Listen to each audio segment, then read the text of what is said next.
It needs to be independent. I don't know if it's going to fall under the Clarity Act, if somebody's going to do, somebody needs to do something regarding all these manufacturers are not really looked at by anybody. And then on top of that, you're still trusting somebody else to look at their stuff. But it has to be independent, and it needs to happen. Because They ain't gonna help. It's open source, and now AI. AI is doing all the auditing on open source. I That's the agree. new. That's I the new agree. world. It ain't gonna require some certifier. It ain't gonna work.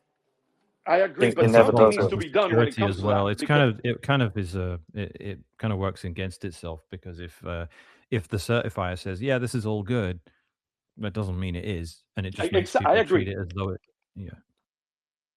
And no one's gonna put a stamp of approval on it. It's just the nature of it. But just so I can close my mic, what I'm trying to say is, people, once again, I am really sorry, and I thank God every day that I was not one of those people that lost their money. But the reality is that more was lost with our trust in FTX, with our trust in Mount Gox, and so on, in BlockFi, in all these people. More was lost. Right now, what they're doing, what this did, and I agree with whoever said it, is basically working on people's psyche and fear. And we have to look at our security. We do have to revisit our security, but reality is, this is just a different vector, but this is nothing new to Bitcoin. Thank you for the opportunity.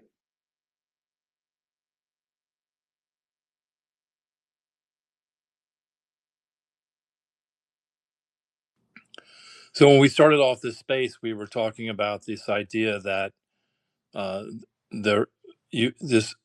consider that there is coordinated attacks against this, and the issue is, how will we respond, and how should we plan for that, as opposed to treating each one of these things as random episodic things that happen to a complex ecosystem. So What about? Oh, sorry. no, I was just going to say. So, to me, it gets to this issue of the vigilance. What are we going to do as a community, and how are we going to go drive and react to that? You know, I would just say this as a thought exercise. If most of everybody on here is a Bitcoin advocate. If Bitcoin is wildly successful, as we hope it will be, then something loses. And we can say, well, what loses? Well, the fiat-dominated global financial system loses. They are not going to sit back and allow it to happen without a fight. And that is, to me, that is a big issue, and which means we can't just play. I want to say, I don't want to say offense, but we can't be reactive. We have to be a little bit proactive in terms of the way that we're going to operate and look at the way we interact with Bitcoin. Yeah, and I think what it is, Thomas, is it's individuals reassessing what does the sovereign stack require in the AI era. I think this is what Darkside's getting at. I think it is an exercise of removing as many dependencies as possible and arming oneself with, at the end of the day, with their own agents run in a certain way, this is going to be open source, open weight models running locally, so that you can go on the offensive of maintaining your sovereignty. I think the only defense we have against subversion is decentralization. People talk about decentralization, and then when it happens, they don't like it, and it's a problem. The idea that the reference implementation could start doing bad things to Bitcoin was always, cope around that was always, okay, well, we'll just run something else then. It's open source. And the actual manifestation of that happening is so insanely difficult, it turns out. It tears the community in half, because most people really just have trust. No one wanted big op return, but no, half of Bitcoiners are like, well, I'm not going to leave core. That seems crazy. So that it's really difficult. It's not. Imagine how easy thinking it might be, and I don't doubt it. If NOTs became the default implementation after BIP 110 activates, and then something goes wrong there, Luke has a gun held to his head, or just something terrible happens, people leaving that would be facing the same kind of, it wouldn't be a trivial thing like people always make out. But I do think the only resilience Bitcoin has is decentralized node runners, because they're too difficult to coerce. There's too many of them, and they're too invisible, and they can run a node with too low of a resource footprint. Miners can't hide because they consume too much electricity. And if you're going to mine at scale, you need to, they're all just completely captured. They're all KYC'd. All of the, the larger pools are KYC'd. The only way miners are even prepared to operate is if they work on FPPS for the most part, and FPPS is necessarily means having an insane relationship. Essentially, a pool becomes a bank, and you operate on credit all the time. That whole relationship just means mining has to be captured.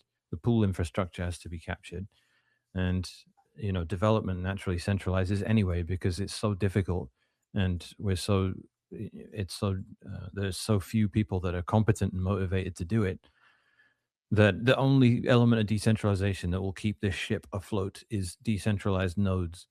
And that is really what should be on everyone's mind this week, because if this isn't what I think would happen, but if the pools at the end of the week have not yet flipped the bit to signal for BIP 110, I have no idea what happens then, because thousands of people are saying these are the rules of the Bitcoin protocol now, and they would have been ignored by the mining pools. At that point, I don't see any of them capitulating, but that doesn't mean that they're necessarily successful with whatever they pivot to after that. Whether it's a power change or whether it's just plodding along on a chain with 3% of the hash rate or something like that, which is about what BIP 110 has at the moment, by the way. So to me, that's just, I don't know how long Bitcoin in its current form can continue if you're going to shrug off that whole aspect of Bitcoin. And it's perplexing to me watching Saylor and others disparage the intention of the Bitcoin sovereigns, I prefer calling them, than the plebs, because there's no negative connotation with it. But they are the network. They are the resilience of it. They're the immune system. If they want to close a couple of holes for arbitrary data insertion, there should be no, unless you have a very good reason to disagree with them, which no one against BIP 110 really does, then denying them that is just suicidal. I think everyone can lose from that. Well, it's not confusing if you switch your mind about who Saylor is and what he's up to. Then it makes perfect sense, right? Yeah, for sure. I think what Thomas said as well, if Bitcoin can destroy the money printer, how would they not try and infiltrate it? And if you can take it as a given, if you're allergic to conspiracy theories and you absolutely have to believe, everyone, there's no bad guy really, no one's trying to subvert Bitcoin. If you have to believe that, then okay. But there's never been a movement, anything like even half as powerful as Bitcoin, that wasn't completely infiltrated by feds. Everything gets infiltrated by feds, even if it's the most harmless, like toothless political resistance movement ever. You can assume half of them are feds. So Bitcoin, there's no way they're leaving that alone, given what its mandate is to end central banking and end fiat. So you're logically looking around the space saying, all right, well, who is a chaos merchant? Who's trying to disrupt things? Who's trying to undermine decentralization? Who are these people? Like, they got to be in the community. You got to find them.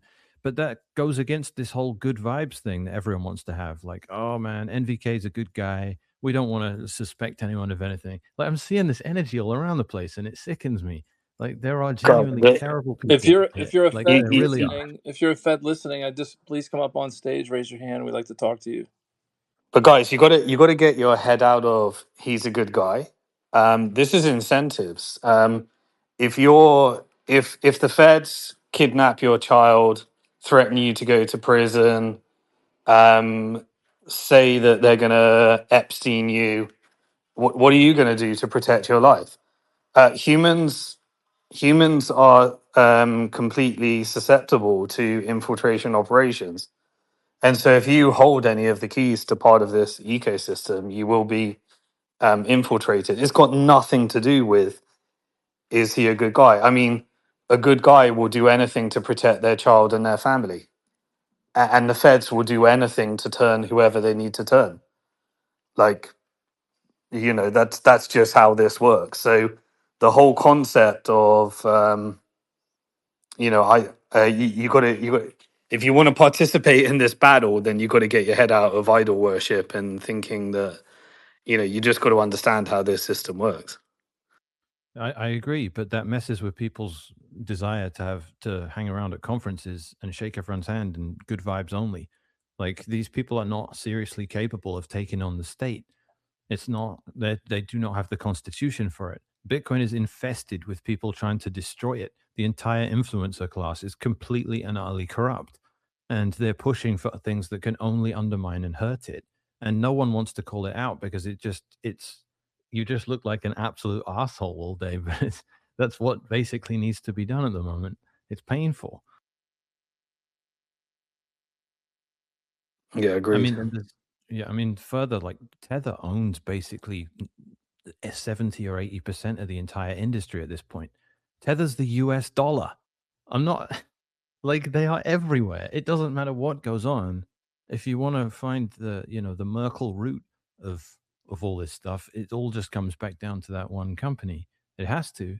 And even if and like Paolo, I don't know what your opinion of Paolo is, but like you're saying, even if he's the greatest guy ever who really wants to, work on not just Bitcoin, but loads of cypherpunk tech and all that stuff, like, when you're in a position like that, how long can you really carry on doing the things that Bitcoin needs you to do? Yeah, I mean, I like you just need to know if you run a stable coin and you need to be Genius Act compliant, then you need to you're in the the only reason Bitfinex is alive is because Howard Lutnick custodied their treasuries, and that comes at a cost. If you're going to get a Fed primary dealer to custody your treasuries with the Epstein class, then that comes at a cost. And I've been with, I've seen the whole journey of Bitfinex from the beginning, and I know when they wiped out all their banks, and their last resort was buying treasuries and holding them with Lutnick. Like, just put it together. You're alive today because Tether is now too big to fail, and Lutnick holds the keys. Like, you don't need a grand conspiracy. You just need to know who Lutnick is, who he hangs around with, um, and the entire history of operations that he's been involved with. Well, one of the just it's a personal story. One of the reasons I'm not on Bitcoin today is because I was extremely disagreeable around BIP 110, and I don't want to lose friends, over them saying, "Hey, man, can we all just get along? Let's all just get along." I'm like, you guys don't understand. Where is the common ground? If you truly believe that this is an attack vector, there is no common ground really. You're either a bystander, right, which is fine, or you're on the other side. If it's truly what I actually believe it is on multiple fronts, it's a war. So to be agreeable or to not notice or pretend to not notice, like these narratives that flick on a dime. I challenge everybody. There was a Ukrainian woman on a recent Tucker Carlson, maybe last week, where she talks about how the DoD, special forces guys, are on social media attacking anybody in this example who criticizes the Ukraine war or who criticizes what's going on in Israel. And it's a full-fledged, fully funded, effort, narrative control. And then somehow you don't think that they're inside of Bitcoin trying to shift that narrative. It's almost as if they get the same talking points in the morning. It's really, and not pointing fingers at anybody other than to say, I've noticed that these narratives seem like they're coming from talking points. And if you think that that's just completely nuts, well, then we disagree. But I'm here to be disagreeable. Some people don't have the constitution for that, and that's okay. But You can't be in this space if you're not willing to have a proper fight. This was never going to be easy. It really annoys me that people want to get here and there's so much infighting. It's not infighting. We're literally being destroyed from the inside out, and I'm going to call out all the people doing it. And I'm going to Brandolini's law is going to be in full effect. I'm going to have to deal with mountains of bullshit every morning when I wake up. Just like Saylor joining in now with this whole, oh, you're all statist because you want Bitcoin to have a rule. Like, it just every day, mountains and mountains of trash being thrown at us. You just have to counter it all. Can we just get like can people please do an ounce of due diligence of where Saylor came from? Like he got into Bitcoin because he bought a domain from Brock Pierce and EOS. Brock Pierce was Epstein's guy to infiltrate this space. Michael Saylor's ex-board members were all on the CIA. His number one contractor was government intelligence operations. He wiped out a company during the dot-com boom and bust. And now he's got a structure where he needs to raise as much debt as possible for the same financial institutions that own shares in Blockstream, the same AXA that is, was a board member on Blockstream while being a board member on Bilderberg. This is not conspiracy theories. This is just how the world works.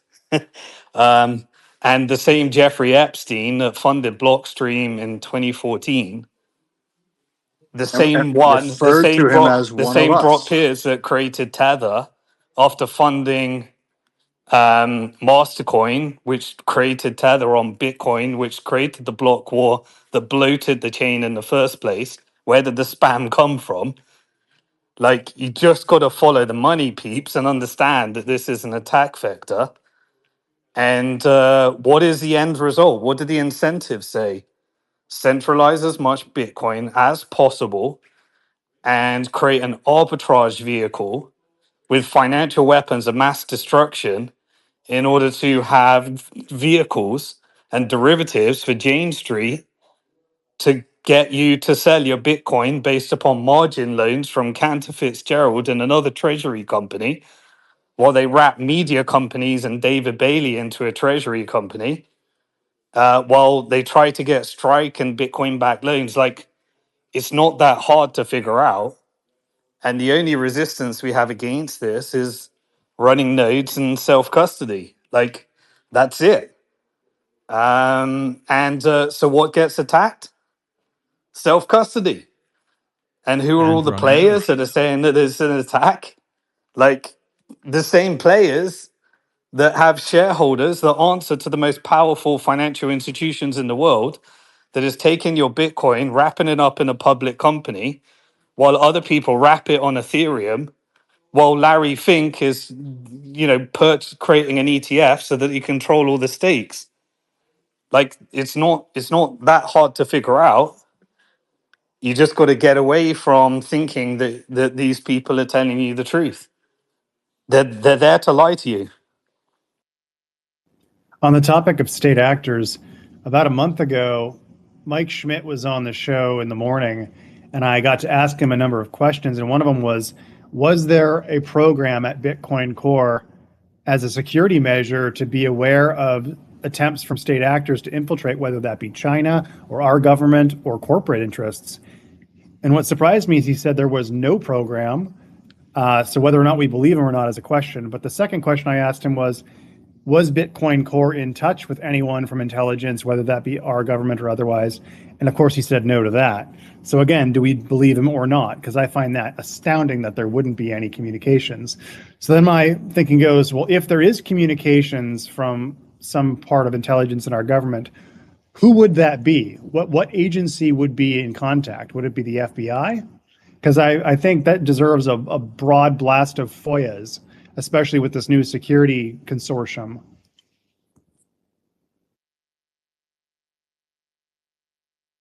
Is the question, Anon, what part of our government? Yeah, I guess maybe Simon, what are your thoughts? Like who would be in charge? There's 17 different intelligence agencies inside the United States government, probably more if you include DOD. So And which one would be all of engaged them. in cyber crimes and that sort of stuff? Potentially all of them. When you say cyber Where crimes, does America when American intelligence needs plausible deniability, who do they use? They use Mossad. Mossad. Or GCHQ sometimes, but it does. I do find it funny that the whole spam shit started from, Udi and Eric, right? Two Israeli guys.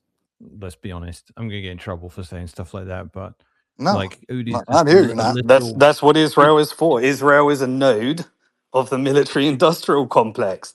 They are there Yeah, to and give the CIA and the MIC and Lockheed Martin and General Dynamic plausible deniability while they commit crimes against humanity. If you haven't figured that one out, it's a very nice story to say it's anti-Semitism to give you the defense against criticizing it. It's very sophisticated. I They look agree, more man. like pigs out of trough. I think I would say as well. Back to what you said on Saylor. He could have left BIP 10 alone. There was nothing to gain for him coming after it. Most of the people don't attack it. Most people in the space, unless they are specifically invested in some kind of JPEG scam or NFT scam on top of Bitcoin, most of them are just leaving it alone because they get so viciously attacked by the other side, depending on which side they're on.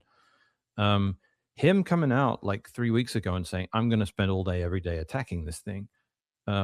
He didn't need to do that. He could have just watched what happened. It wouldn't have made any difference, presumably, to what he did or to what he allegedly owns.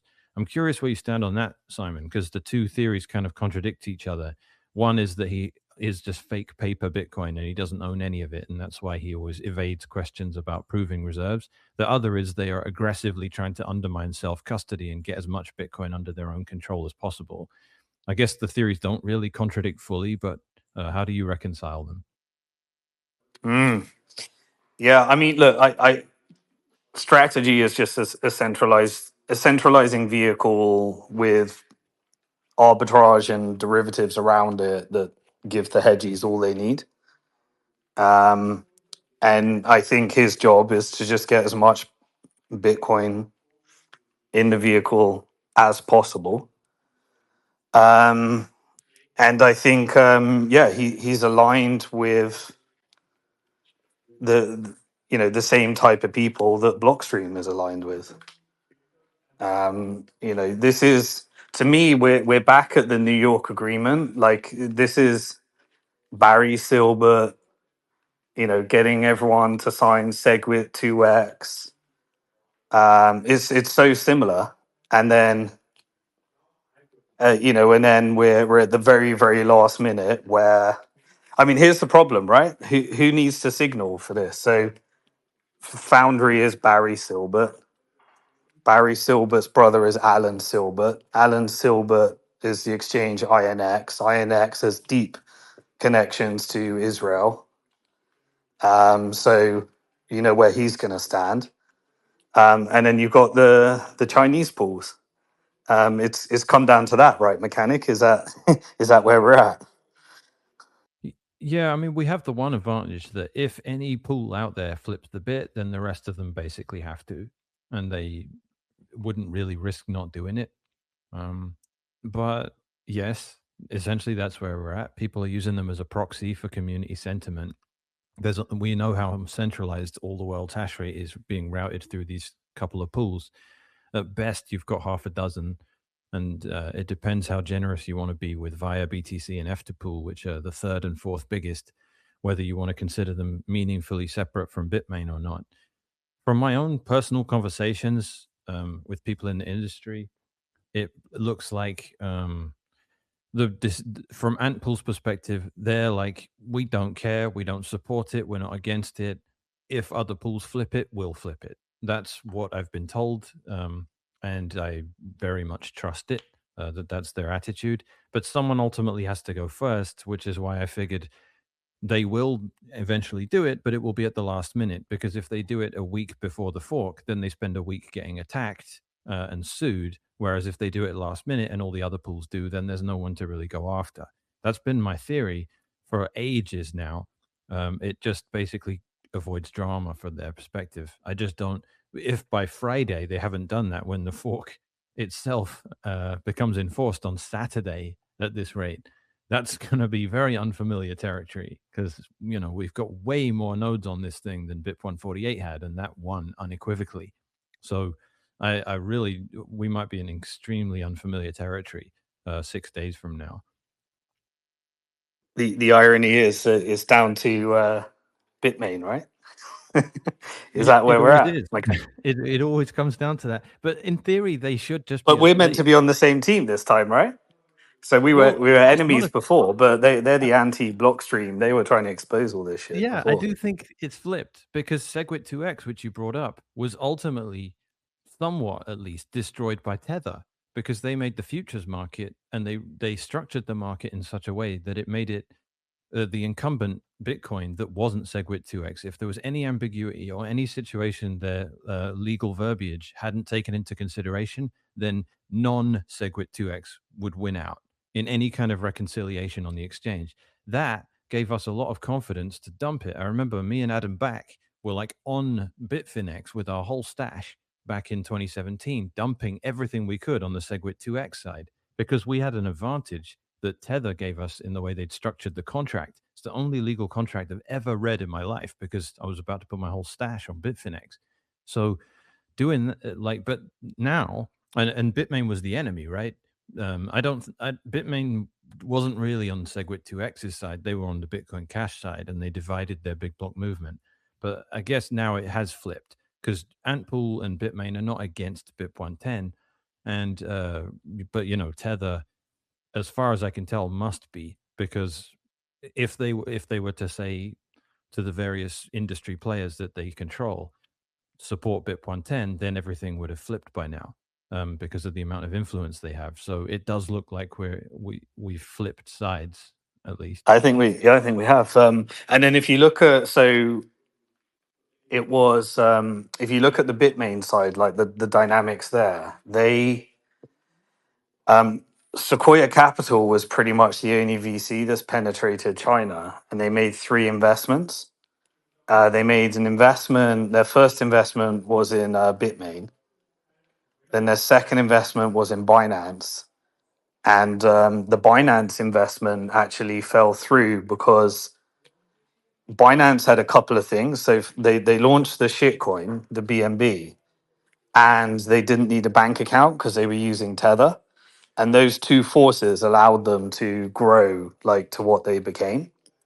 And when the price of Bitcoin went up and the token went up, they pulled out of the Sequoia investment and they were suing each other.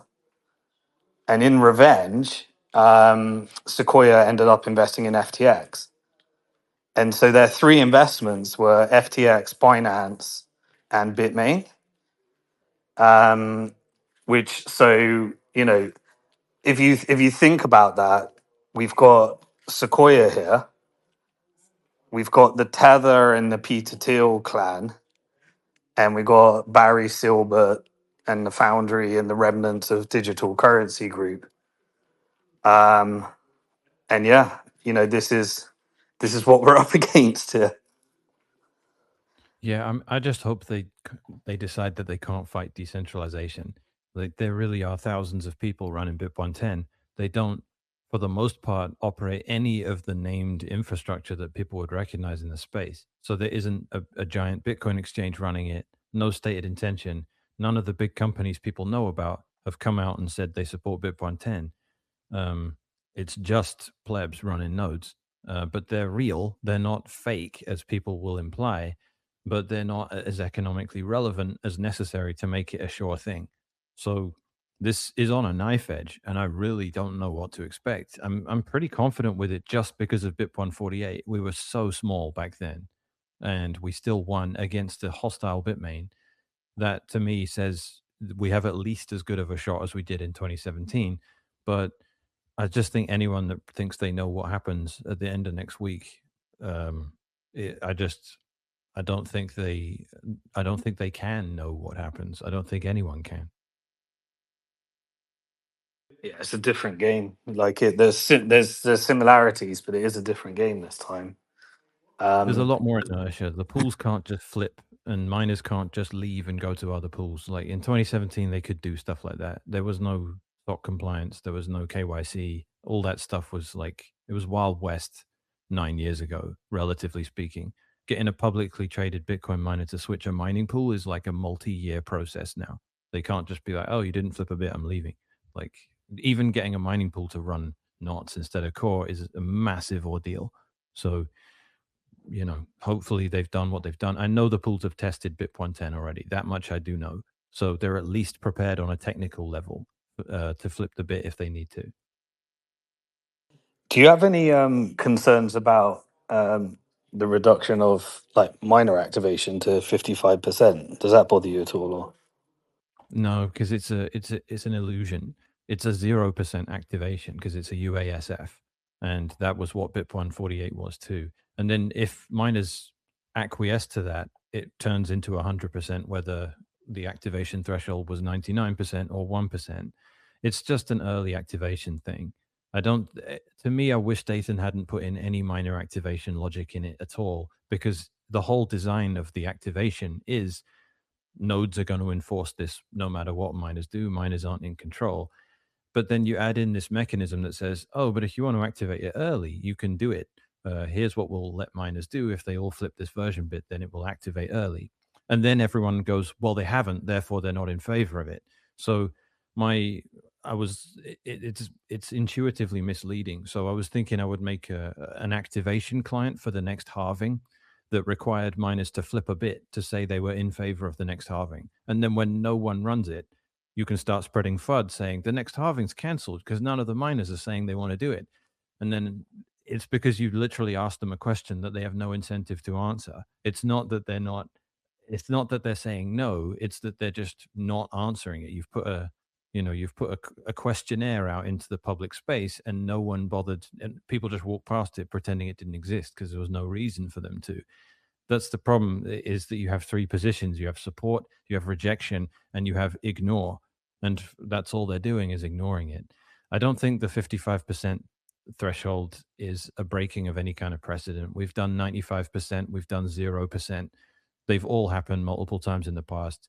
Luke pointed out the fix for the inflation bug was a secret 0% UASF, and no one would protest it because we wanted to fix the activation bug. But there was no point asking miners whether or not they wanted to do it.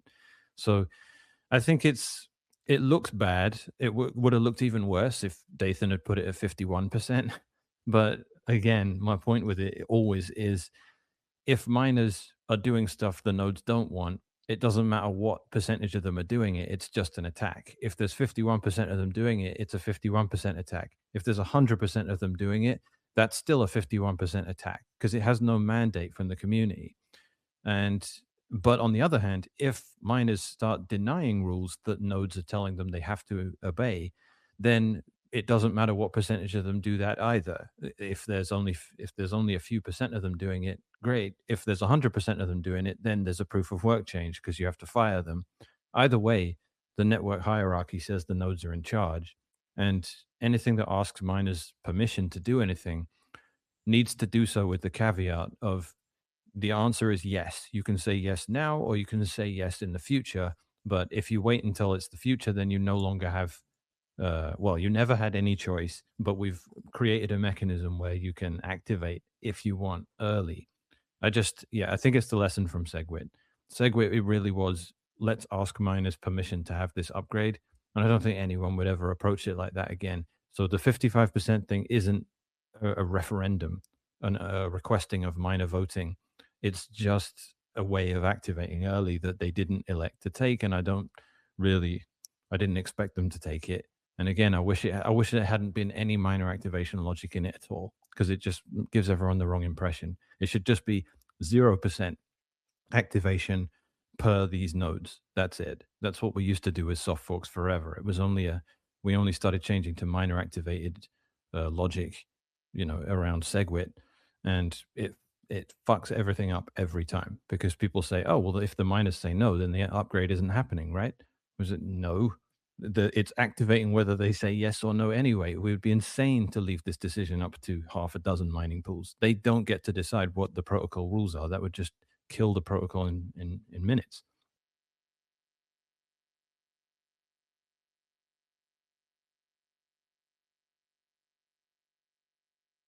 I appreciate the question, though. It's a very suspicious number, but I think it's misleading in what it implies.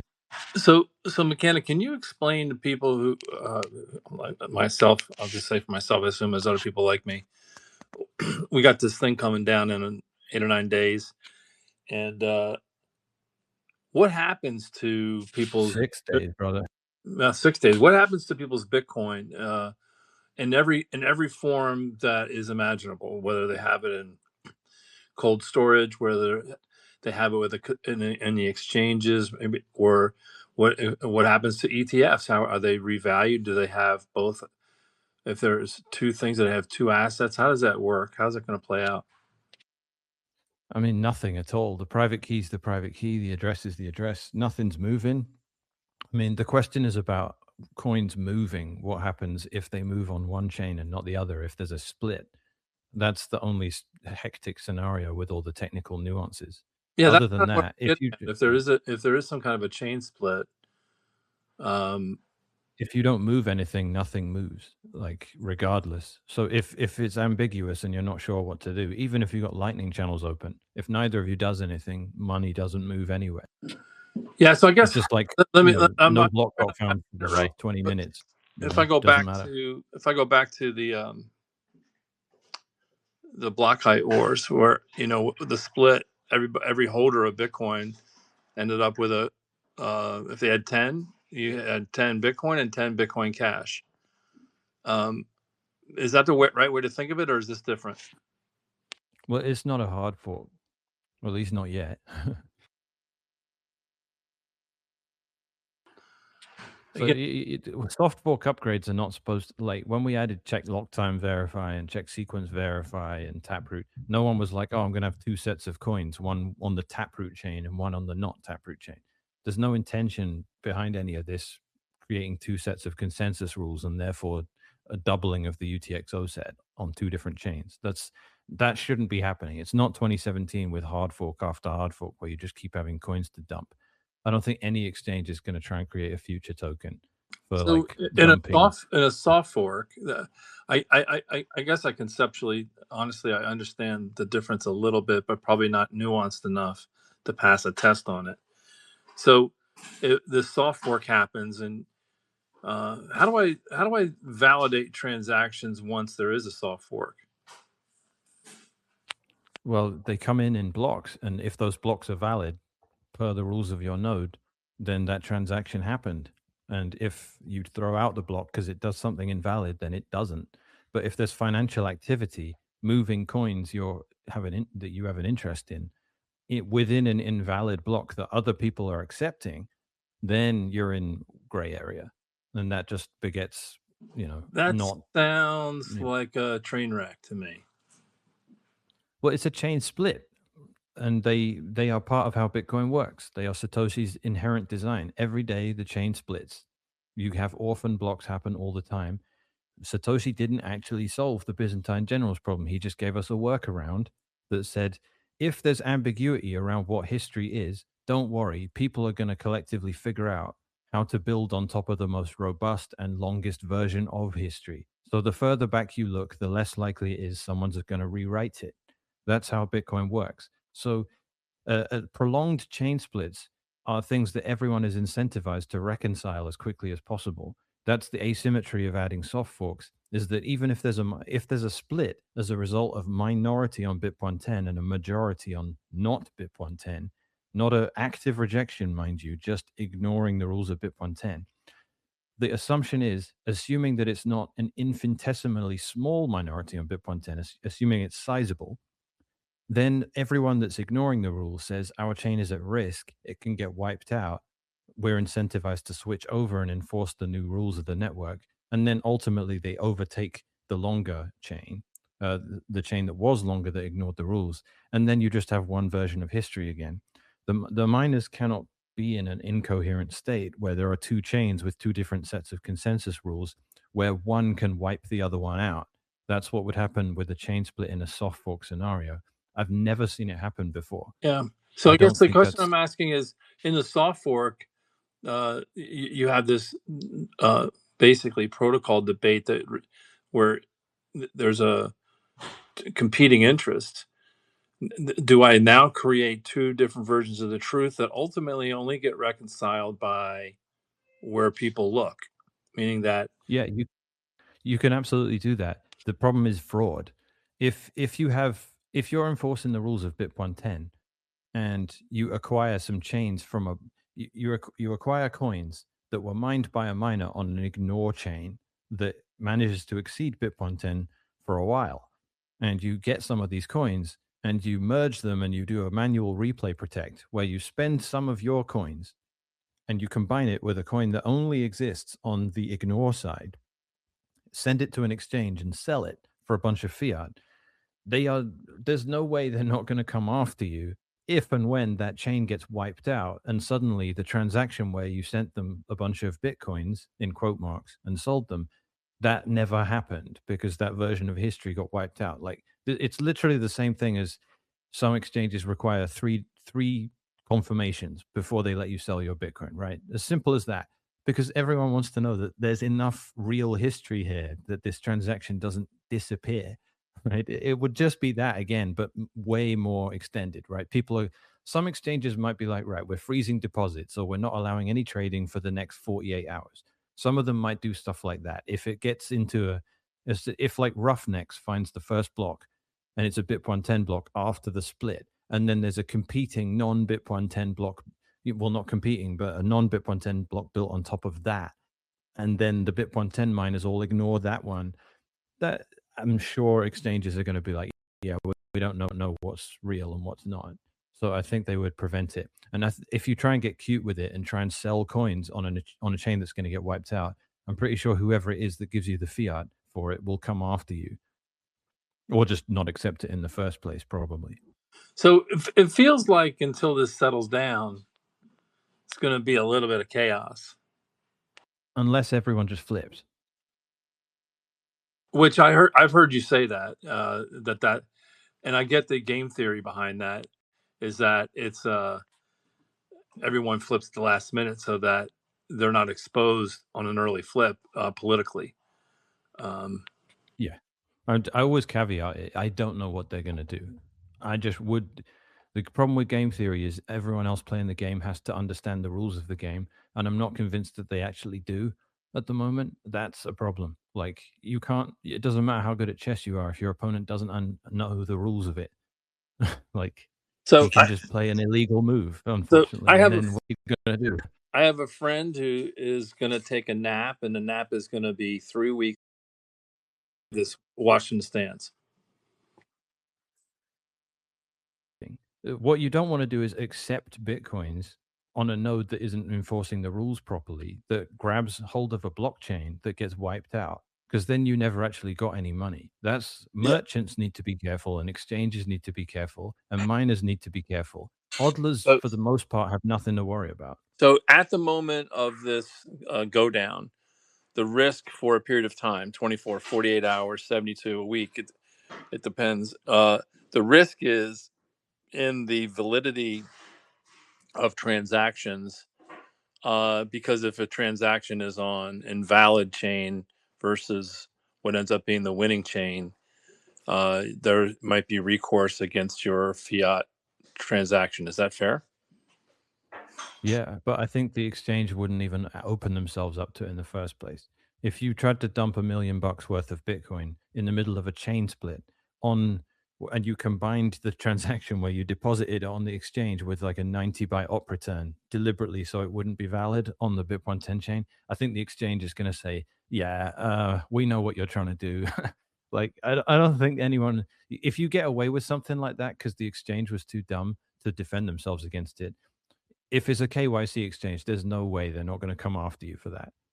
Okay, so now let's answer the same questions, but now it's people buying and selling IBIT, which happens every day in the trading days. What's happening? I mean, theoretically, the authorized participants are at some level settling on chain by the end of the business day. Let's assume that they're doing that. How does that work in the moments after this potential soft fork?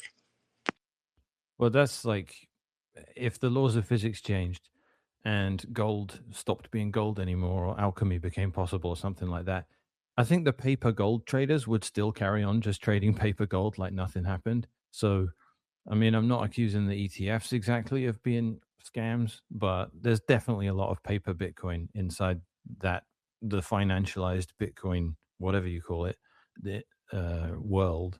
So they would probably just carry on and ignore it like nothing happened.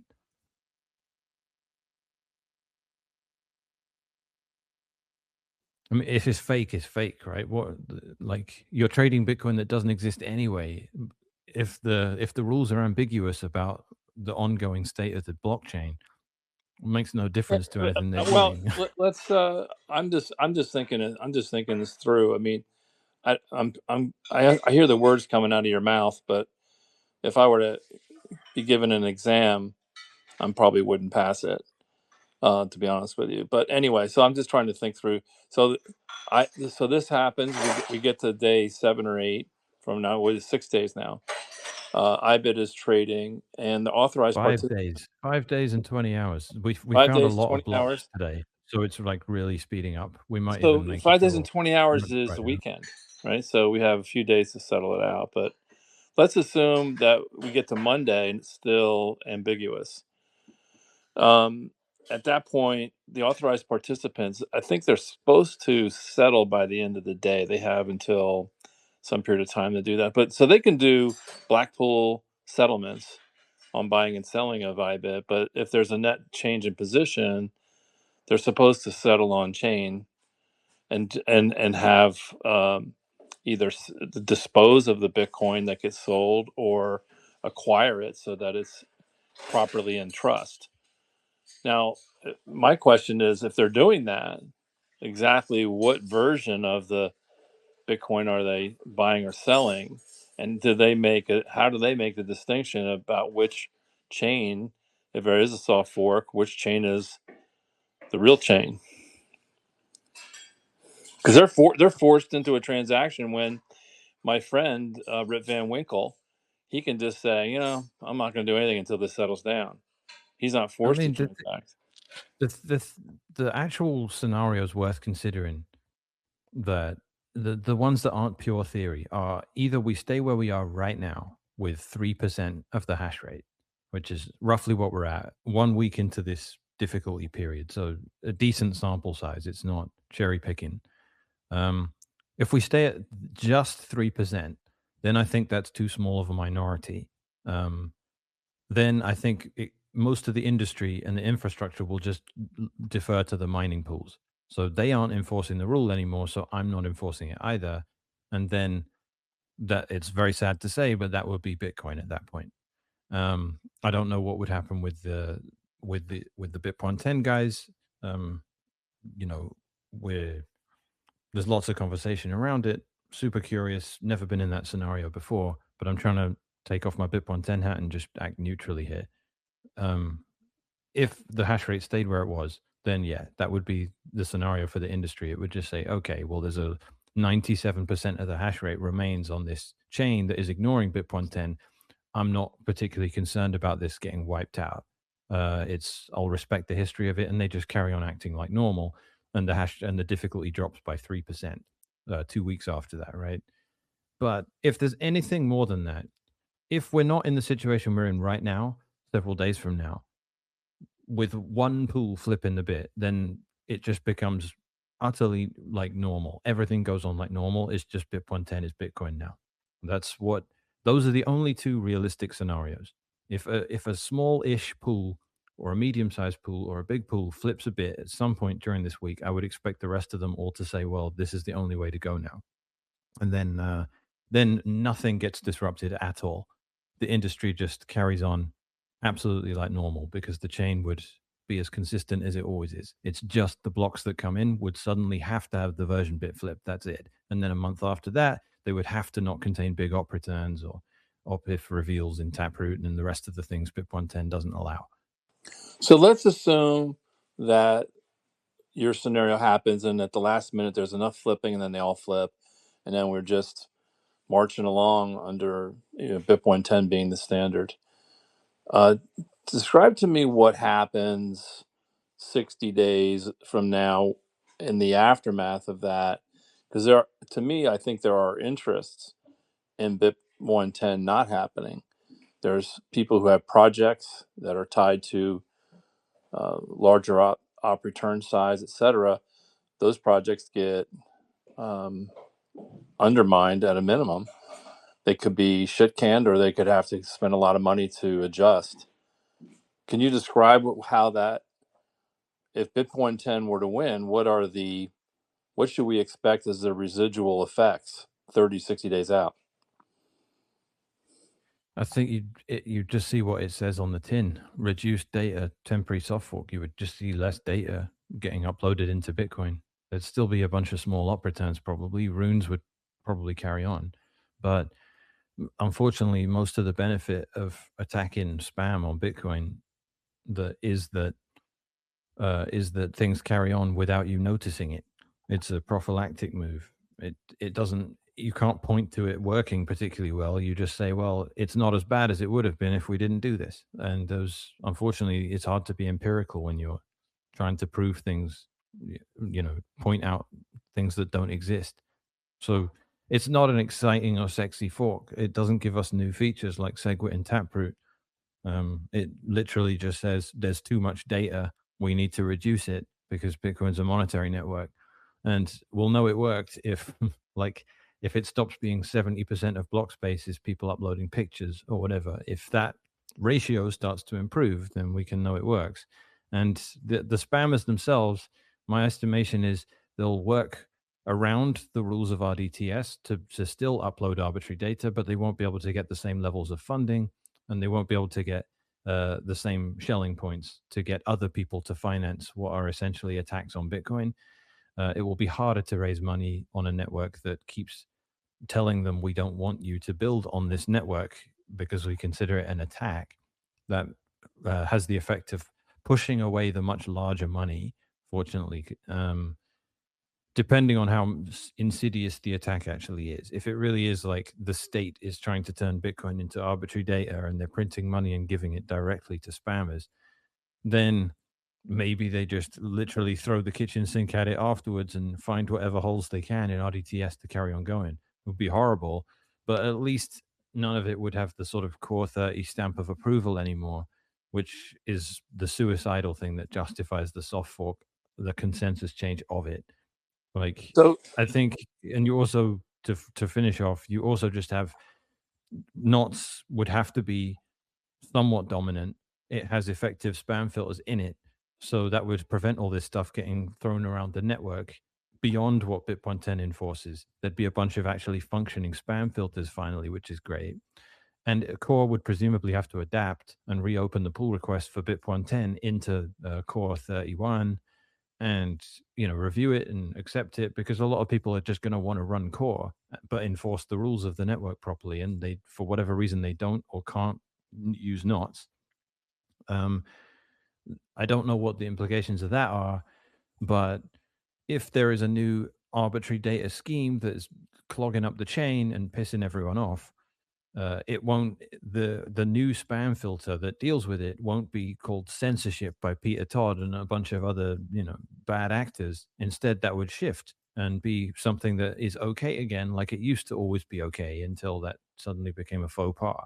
So I think you go back to spam filters, they stop being an ideological faux pas, they start being okay again, and that helps Bitcoin just basically operate the way it used to until 2023, when suddenly it wasn't money anymore. It was just money was a use case, right? And then we suddenly had to let all these other use cases sort of flourish. Otherwise, it was censorship. That idiot notion didn't come around until 2023. And I think people having been through what happens with all of the drama of the last 2 years, culminating in a soft fork with all of the uncertainty around how it would turn out, and then seeing it win, I don't think anyone's going to start saying, all right, well, we'll route around spam filters and we'll run Libra relay nodes and we'll work with Mara to get as much junk in the chain as possible. I think everyone's going to be so exhausted that they're going to say, look, we know how this ends up. Can we just it's not censorship if we ask you not to do this. This is an attack on the network. You're storing trash on everyone's computers, treating it like a hard drive. It's not monetary activity. We're filtering it out of the nodes everyone's running. If you're routing around it for an extra $50 a block, like, there's just, please, like, I don't see it not being a self-correcting thing. I do think Bitcoin does self-correct eventually. There's just so much kicking and screaming.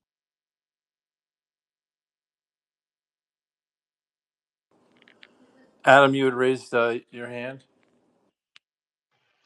Yeah, thank you, Thomas. I just want to say that one positive thing that's happening from this, and I see it as a positive, is that there's definitely a lot of large strengthening behind knots, and as as a result of BIP 110, and I see these two camps, and this is the group I want to be in. I mean, just ethically, morally aligns with what I'm about and what my vision of Bitcoin should be. And so much of us agree. And I think this is a cohesion that's going to need to continue moving forward. For so many reasons that were already discussed earlier, and more reasons that because Core's not going to give this up. There's just too much money involved. And I've been in the other group chats and hearing these guys talk, and they're saying this is the end of nodes, and they're really using this as an opportunity to say, man, just to poo-poo on this, it's very strange, but it's an interesting observation. One other thing I wanted to ask the group regarding nodes is that if you run a node, you can generate your own wallet without any third party. That's done. So that's another layer of You can do security. that And I haven't without a heard, node. The node tells you whether you really received any money to it or not. But you can generate wallets all day without a node. but isn't it Okay, so I thought that if you had a node, there was another level of security because you're kind of generating it in-house, essentially. The node doesn't It doesn't generate you don't data. have to rely on another node The node is what tells you to whether you really validate. received money or not. And when you want to spend Bitcoin, it's how you broadcast it to the network without asking third-party permission. That's what the node does. It lets you That's it. interact with the That's it. Yeah. protocol. It doesn't have anything to do with address generation. Okay. Got you. Well, I mean, there's something to that needs to, guess we need to, encourage people to run nodes. That this is still the way forward for decentralization. It's clear that this is the final line of defense. And the last thing I want to say is just, speaking on low time preference, high time preference.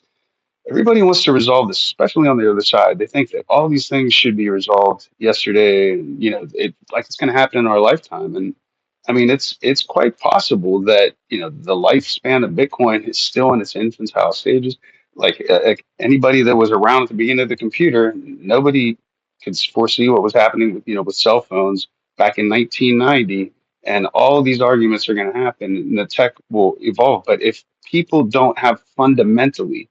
we're not fundamentally aligned, as these two camps are clearly not, all the development is going to go in a different direction. And that is the heart of Bitcoin. And to me, fundamentally, this is what is really being debated. So I'm with you guys. And I watch your videos and listen to you, and I thank you for being a source of reason and knowledge beyond my level of understanding. And Simon, also a shout out to you. I appreciate you guys. Adam, the one thing I'll add, I do think that if we can keep Bitcoin as a monetary protocol and protect it, and the idea that it doesn't need protecting is just, I don't know where that comes from, but it's very naive. But It comes from people that want to attack it. well, And exactly people that can right. only handle good vibes all day. That's right. Well, what I would say is, the integration into AI as a payment power token, I just think will accelerate this to a degree that I don't know that we quite appreciate yet. Um, AI is smart enough to know that USDT can be canceled, right? So why would it utilize, even though it's digital, it's backed by nothing, it's not backed by energy, it's not of the same value or security as Bitcoin. So I think that something in me tells me that as AI starts to adopt Bitcoin for payment in microtransactions or other transactions, whether they're agent to agent or human to human or human to agent, this could go rather quickly. Tico. Yeah, thanks, Puncher, Thomas, everybody. I wanted to ask about the nodes thing. Is the business of running nodes or the equipment to run nodes actually growing? And is there investment in these businesses? Yeah, Start9 is doing great. And that's been one of the accusations of conflict of interest, because they sold so many servers from people that wanted to start running nodes once this war kicked off. That that's where the allegations of financial conflict of interest come from. I don't know anything about Umbrel's numbers. They're probably at least as big. Checking the GitHub download stats for knots on Umbrel looks around 7,500 people have downloaded. Yeah, that's exactly what it is. 7,500 people have downloaded the BIP 10 version of knots. And I don't know how many of those people bought machines to do it, or they're just running it on repurposed old hardware or whatever. Same numbers for Start9. So you really are looking at like 15,000 people that are running nodes on these devices. Well, and And then they're scaling up. Well, I was going to ask you, is from a percentage standpoint of the entire pool, what do you think a good range of percentage of decentralized node runners would kind of balance out the pie, so to speak? I think the number is a mistake. What you want to look for is trend. If there are more Bitcoiners every year and the node count stays the same, that's a negative trend. You need it to be getting easier and more people wanting to run nodes. That puts Bitcoin on a good path towards greater decentralization. Decentralization is never a thing you have or don't have. It's a thing you're either improving or making worse. This is the whole motivation for BIP 10, because the things it stops attack decentralization. It's not that we're going to be magically decentralized if it succeeds, but at least it will make a bad trend decelerate. That's all there is to it. The price, it doesn't matter what the price is, it matters that the price is going up. That's basically how I feel about decentralization too. And we've definitely dropped off a lot. There are an order of magnitude or two more Bitcoiners than there used to be, but there are fewer nodes than there used to be. So that is an incredibly worrying trend towards centralization. And that is the absolute end of Bitcoin if it's not attended to. And the AI bubble made it way worse because it made general purpose computing hardware insanely expensive for what seems to be a never ending, miserable bout where you have to pay $1,000 for the NVMe you need and all that. Really annoying. So the trend is worrying and it's going in the wrong direction. I don't have an absolute number for you. It just needs to improve. No, actually, I think that really does well with measuring the goalposts and people's expectations. That being said, you're currently suggesting that the equipment it takes to run the node is at its most expensive right now. Is that what you're kind of saying? It's really expensive. Yeah, it got harder to run a node on a resource requirement level anyway in the last 3 years, and the cost of the additional hardware got more expensive more quickly. It didn't stay in proportion. So running a node in 2022 was realistic on a Raspberry Pi 4 with a USB connected SSD with 1 terabyte of space on it. That if you try and do that today, it will fail. It will take well over a month to be able to sync up, and it might not sync at all. So you need, but even if you go with the equivalent hardware of today, it's more expensive than it used to be just because of RAM prices and storage quadrupling. So, but you also can't go with the equivalent today. You need to go with something that's twice as powerful. You need 16 gig of RAM, not 8. You need an NVMe instead of an SSD. And worse than that, you need oh, sorry, I forget the other point. There's one other. Oh, the fact is, the nature of what made up the chain since 2022 was a massive bloating of the UTXO set because of the BRC20 spam and the inscription stuff. That made the UTXO set go from 80 million in 2022 to 170 million in a couple of years. That really messed everything up, because having to write another 80 or 90 million UTXOs that you have to process it just writes off low-end hardware, unfortunately. So that's been a horrible thing to happen. The combination of what went in the chain during the spam attack of 2023 and 2024, for the most part, that combined with increased price in all the electronics meant that it's like 4 times harder to run a node now. It's basically $1,000 if you want to run a decent node. It used to be $250, and that way outpaces inflation. Yeah, that was what I was going to even ask is how not only inflation actually comes into play, but how does a potential node runner get out of that doom loop? Do you see any companies out there or any solutions to lower those costs as far as the equipment itself? Not really. Once the blockchain hits a terabyte, it's a terabyte. That's the main issue, is that not just the RAM prices, but you could buy a 1 terabyte drive before and it was enough with some wiggle room. Now it isn't. If you buy a 1 terabyte drive for your node now, you know that in a few months you're just going to have to replace it, or you're going to have to be really careful and not install anything else on it because it can only have the room for it. So everyone's got to buy a 2 terabyte drive now. That's the problem. Yeah, I mean, that's the main thing. You could buy a 1 terabyte drive in 2022. It was enough. Now you have to buy a drive that's twice as big and 4 times the price. And it takes way longer because of all the IO processing, the UTXO set and all that. Very annoying. A solution for it, I don't know. I really don't know. That you can't undo it. You can't delete all the bad UTXOs, even if you did some crazy proposal like the cat that goes and makes all the UTXO spam unspendable. It still doesn't make your life easier because you have to download and verify it all anyway. It's still in the blockchain. This is why spam is such a bad thing in Bitcoin, because you can't ever delete it. You can't go back retroactively and remove it all when it's obviously junk. It's there forever, which is why it's so evil and so pernicious, and why we have such an issue with it. If you get spam email, you just delete the email. You can't do that in Bitcoin. So that's why we have to be so vigilant about it.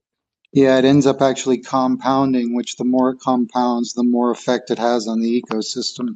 Thanks for your information. Thanks, Puncher, and Thomas is awesome.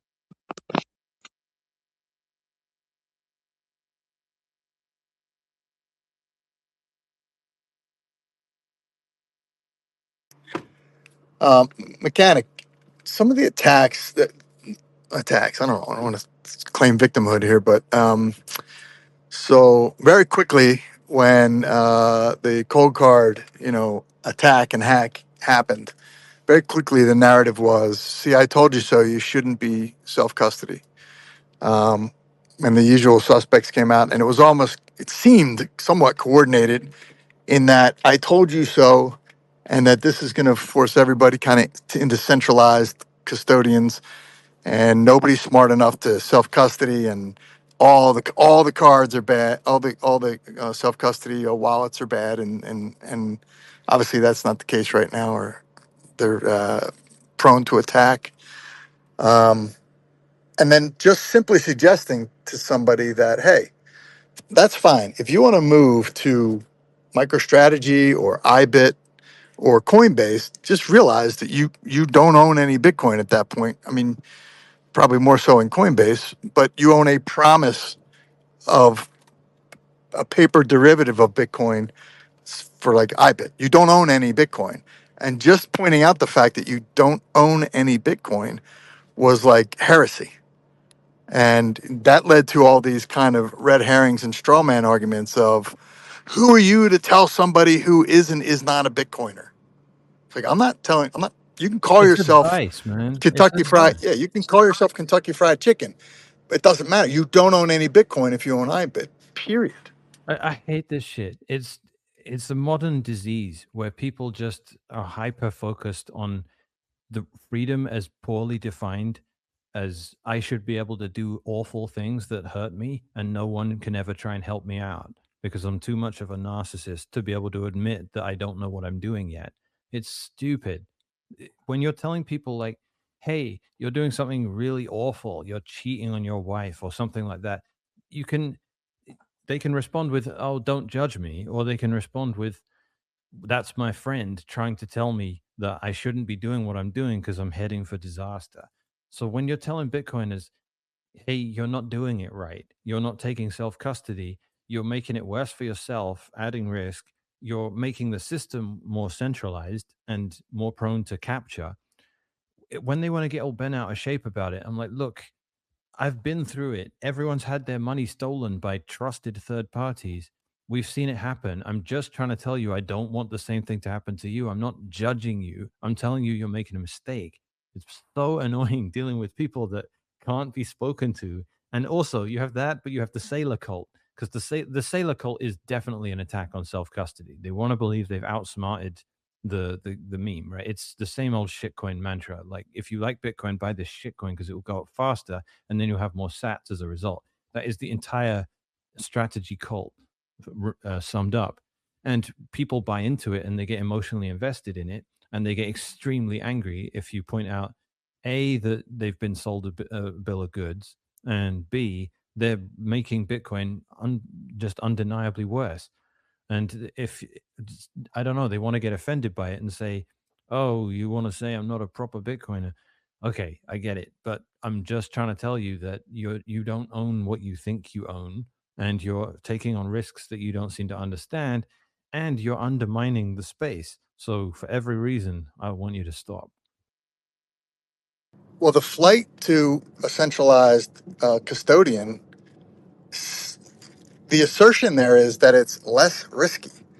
And I can't even begin to tell you the amount of counterparty risk you have in a third party. Tax, you've got, well, who's to say they're not going to be hacked? They're not immune to AI level attacks at all. And the other thing is that, somebody came on a space earlier today and said, I am devastated because I lost trust in all Bitcoiners. I was like, okay, well, tell me why. What happened? You lost your coins? No, I didn't lose anything, but I've lost all custody because you told, you being universal Bitcoiners, I guess, you told everybody that they should self-custody their Bitcoin, and then they listened to you, they trusted you, and then they got rugged on a cold card. I'm like, all right, well, let's break that up. Like, I never told anybody any device to use. I just suggest that you should self-custody your Bitcoin. Otherwise, you don't own it. You are not sovereign. You have multiple promises to pay, and in some cases, zero promises to pay Bitcoin, but just a cash representation derivative of what you think you might own, but you don't.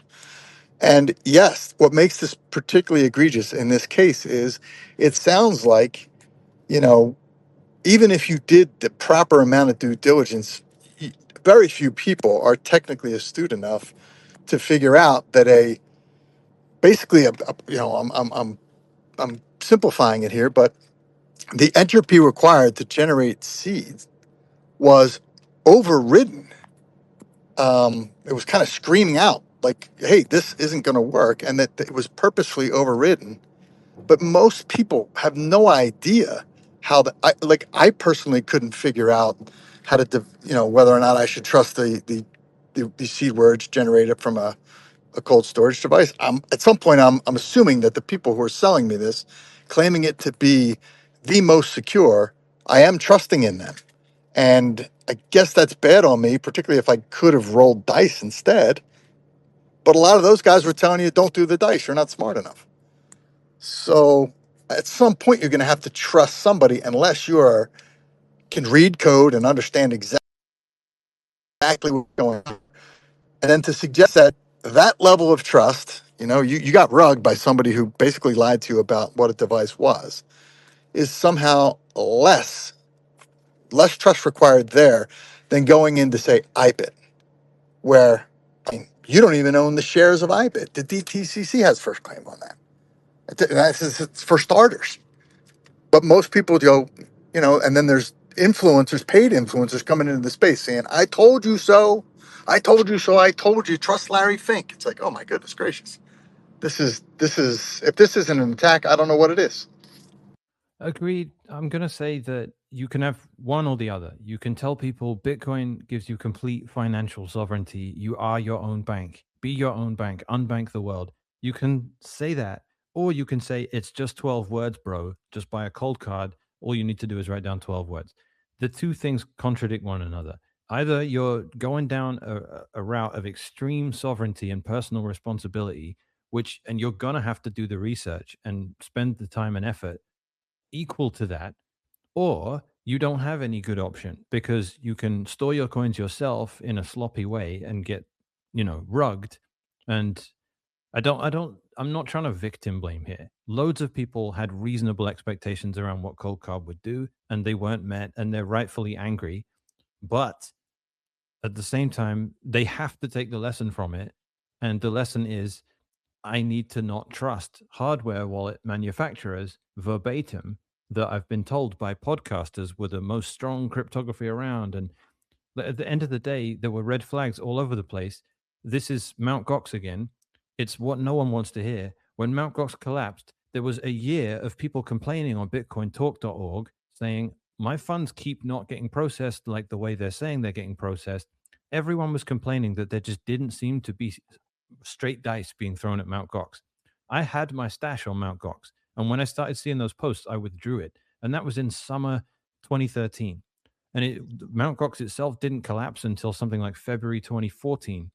And I was like, oh, yeah, well, obviously that was collapsing. Everyone's been talking about it, right? But loads of people got caught by it. NVK has been acting like an asshole, shouting down any opposition, being an idiot with the licensing for his stuff for a long time. And he licensed it in such a way that it was technically open, as in source available, but no one was incentivized to actually review it, which means that the assumptions we all make, it's open source, right? So everyone can review the Coldcard code base. None of the people that actually have the relevant knowledge will, because they know they can't use it because it's not permissively licensed. So they go and work on other stuff.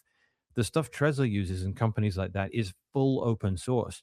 The Coldcard stuff isn't. So no one looks at it, no one touches it. It might as well be closed source for the security assumptions people make. And when conversations like this stuff were brought up, NVK, because he's a bully, would just yell and scream at everyone and do all this, arsehole kind of behavior. The stuff with SeedSigner, I've been calling it out for ages. SeedSigner is a really smart approach to self-custody. Obviously, it's not going to fix everything and make life easy for people. There's still a whole bunch of work you have to do. You still have to minimize the trust, source the hardware responsibly, verify what the operating system you put on it is. All that stuff doesn't go away, but it's a really smart approach to self-custody. And all of the websites, all of the domains that point to SeedSigner, right? SeedSigner.net, SeedSigner.org, SeedSigner.com, all of them are domain squatted by NVK. And if you click on them, they reroute to the Coldkite store or a website that says how to use an air-gapped computer. Don't. You will almost certainly shoot yourself in the foot. And everyone just put up with this. And if you ever called him out, he would call you a spook, block you. And he just kind of, like Sessions said, Sessions was sponsored by Coinkite and he would push the Coldcard products. And to his credit, he came out and said, I fell for the bravado, I fell for the chest beating and the bullying, and I believed him to be the best in the space. And it turned out to be a crap product. And that's like, even if you, all I'm trying to say with this rant is, even if you're not a cryptographer or a computer guy or anything like that, you still know how people act and you can still pick up on red flags. And if someone is shouting down everyone and bullying everyone and blocking funding for perfectly legitimate projects like SeedSigner, as NVK did on the board of OpenSats, they consistently vetoed any money going to SeedSigner. That's a red flag. And that's why so many of the BIP110 people, when Matt Kratter started saying NVK is an arsehole, I'm not recommending his product to anyone anymore. He has no respect for his clients.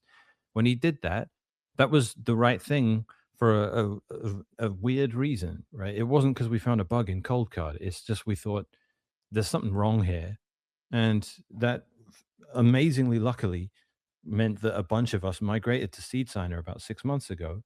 And I'm not going to say that we couldn't, that wasn't somewhat coincidental, but yeah, don't use products from people that create all that drama and bully their way into the status they occupy in the space, because that's not a meritocratic thing at all. The SeedSigner guy is not where he is because of any of those kinds of tactics or intimidation or ego or bullying or suing people. He's just got a very slow burner project that more and more people are starting to like. And that's just because of the quality of it. And the other thing I'll say is when I started using SeedSigner, it didn't do something I wanted. I messaged him saying I want it to do this, and he was like, "Yeah, it would be nice if it did that." And then I realized, oh yeah, you're not a for-profit company. I just have to go and do that myself, don't I? And the fact that that happened made me go, yeah, and that's why everyone is on the GitHub raising issues, looking at the code, working on it together. That's where the security comes from. No one does that with Coinkite products because there's no point. It's not that kind of license. So, and if you bring it up, you're just going to get yelled at as a troll. So, yeah, I mean, the red flags were all there. People should take those lessons from it, even if they're not technical lessons. The technical lesson is make sure your shit is random, and you can't just trust a device you order off a website to generate 24 random words for you. That's super naive. You can't do that. And your broader point is heavy lies the crown. If you want to be self-sovereign, even if you're not technical, you need to take responsibility and somehow, whether you're trusting somebody who knows what they're talking about or multiple people primarily who know what they're talking, to ensure you have proper entropy in your seed generation. Yep. Period. You got to do it. You know, with that mechanic, You got to do it. You can't want to be. yeah, you've got to do it, that's a lesson that a lot of people are learning, and some people the really hard way. But I come from a culture being in the military and the Navy. If you go on an 8-month successful combat deployment on an aircraft carrier, the commanding officer of that aircraft carrier typically flies off a day prior as we're pulling into port. He's got all kinds of press and all kinds of, VIP events. So he's not on the aircraft carrier when it pulls into port. And somewhere around 20, 25 years ago, the ship ran aground, wouldn't you know it, 2 hours before it pulled into port. And you know who lost their job? Not Seaman Schmuckatelli, who was driving the aircraft carrier. It was the commanding officer, and he wasn't even there. The fact that he put faith in somebody else to get it done, and that person failed, he gave that person authority, but you can delegate authority, but you can't delegate responsibility. The responsibility is yours when you're in charge, and in this case, you are in charge of your own seed phrases. And I'm guilty, by the way, that could have easily been me. Easily. I Yeah. got lucky this time. My cold storage Yeah. device is just fine, but that was luck. Man, I just don't. People should be inspired to do this. You're building a digital bank in the middle of you're staking a claim and planting a flag. Spend time on it and do it with respect. Build something that is accessible, that you're not going to accidentally lock yourself out of, that you've tested, that your family know how to access if something happens to you. It works. It's worth spending weeks on it, figuring out how to do it right. And if you're not happy with it, don't ignore the doubts. Redo it until you're happy with it. Why do people come out with this fucking attitude of like, oh, I bought, I don't know, I bought a laptop, I didn't like it, so I sent it back. That's not what Bitcoin is. It's for you to make it work the way it needs to work. And you don't get to be like, oh, I'm not happy with this product. Like, it should be easier than this. I shouldn't have to roll dice. This attitude is killing me. Why aren't people proud of going through these challenges and learning how to do it? Why aren't they encouraged to do it? It's not about, oh, it's so easy. You just plug in this thing and in 4 minutes you have perfect self-custody. This is bullshit. This is consumerism. It's not sovereignty. It's completely the wrong mentality to bring to it. We got some hands, Patrick and then Tico. Thank you, guys. Yeah, no, mechanic, I was interested in hearing you speak on this topic, and I'm curious, as far as you've been in the space for this long, has there been like any other hardware wallet situation like similar to this where at least like it was a very trusted company that was being shilled by all the podcasters? There was one with blockchain.info. It wasn't a hardware wallet, but they were generating crap entropy. Do you know about that one? No, I've never heard of that one. So blockchain.com, it used to be blockchain.info. They used to use a website called random.org as a source of entropy. And embarrassingly, we know what HTTPS is, right? That's when you use SSL authentication so that between your browser and the website is an encrypted connection. That's what the S means at the end of HTTPS. They were grabbing random data over HTTP, right? So unencrypted. And at some point, the random.org website changed their policy and changed any requests that came over HTTP to just a message that said, stop using HTTP, it's not secure. And that phrase became the source of entropy for all these wallets. And eventually a guy called Joho noticed and posted on Reddit, hey, I'm noticing a bunch of extremely low entropy wallets be generated. And he swept all the funds and tried to figure out who they belonged to and returned them to people. Real white hat found it. That's the last time I can think of like a screw up like that. That was 11 years ago. I've never heard of a screw up in the generation of, bad randomness in hardware wallets. It's happened a few times with software wallets, but generally these hardware devices haven't done stuff like that.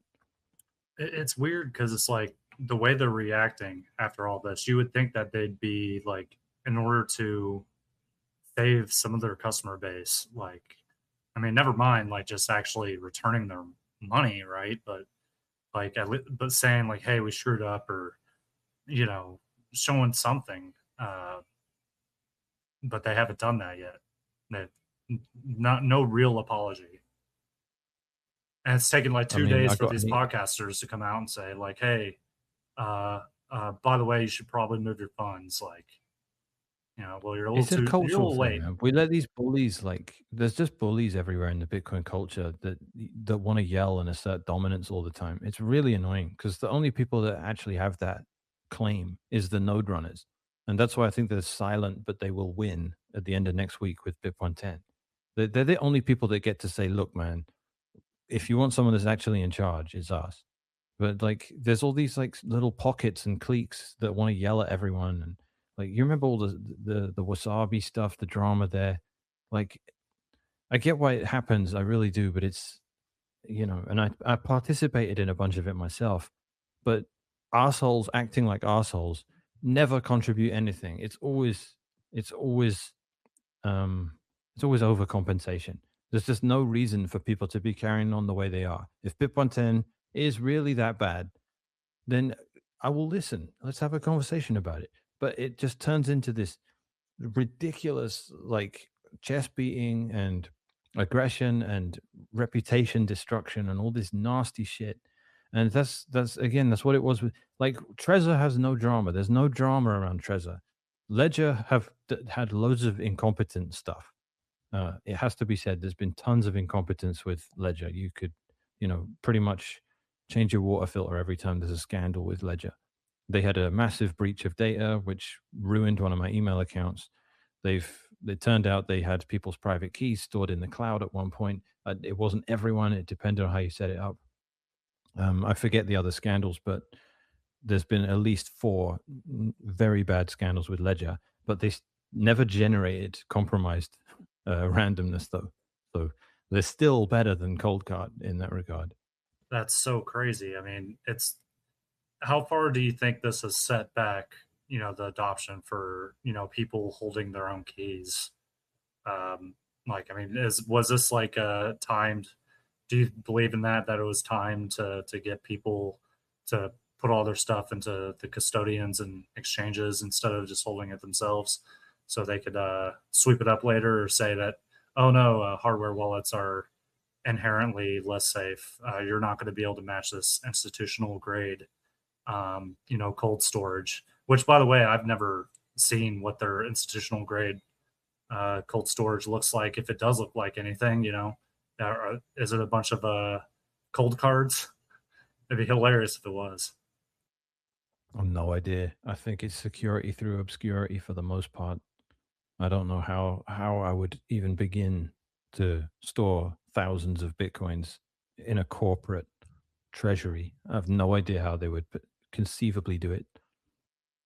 I mean, there's got to be some kind of audit from the Big Four, since these are publicly traded companies, like going in there and being like, and they have to have some kind of blockchain experts, I'm sure, can pull it up on LinkedIn or something. But yeah, I'm kind of curious on what that looks like, and if any of them were affected in any way.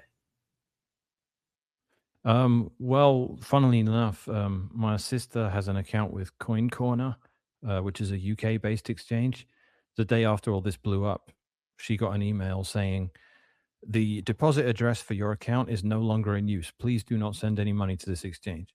That immediately said to me they were using cold cards for their, cold card generated wallets for their customers' deposits.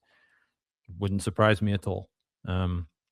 Ocean was trying to do some stuff. This was all proof of concept. We hadn't done anything outside of testnet yet, but it involved a few cold cards amongst, the C-suite. Very glad that none of that ended up happening. I think the problem is, like, back to what Puncher was saying, the reviewing this stuff.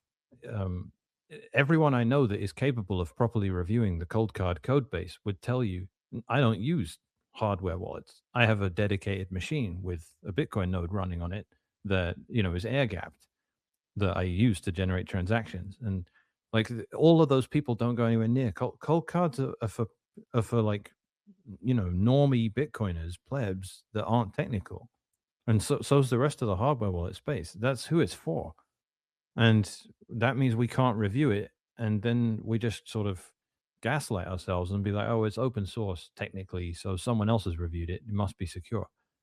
And I don't know, AI is going to find all the holes. Hopefully, you hope, but man, I've just Or it's going to find them and exploit them. I mean, look, if you think that this exploit, there's stuff on the street now that would literally just blow your mind. I mean, it can get in, it can find a way, and it nonstop, very skinny, very deliberate. That's all it does is try to find attack vectors, and it will find them in any agency and in network, and it will exploit it. Period. And it's recursive, and it's only getting better. So my question to Mechanic or Dark, guys, if you are air gapped, and I'm assuming a couple things here. You have great seed phrase security, right? You're keeping it on a what's the one called, a stamp seed, and you don't have it written down. It's not anywhere electronically. If you're air gapped, and then you do due diligence enough to get, I think it's 2 to the 256 power of randomness and entropy. Are you going to be okay, or do you think that, I think what Dark was saying is eventually that's not even going to be enough?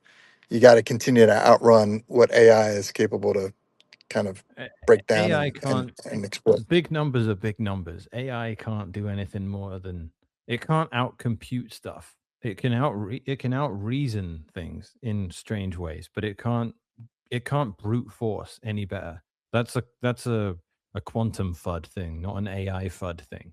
I think AI finds all these holes. An energy thing, right? They don't have the energy to do it, the compute to do it, correct? Yeah.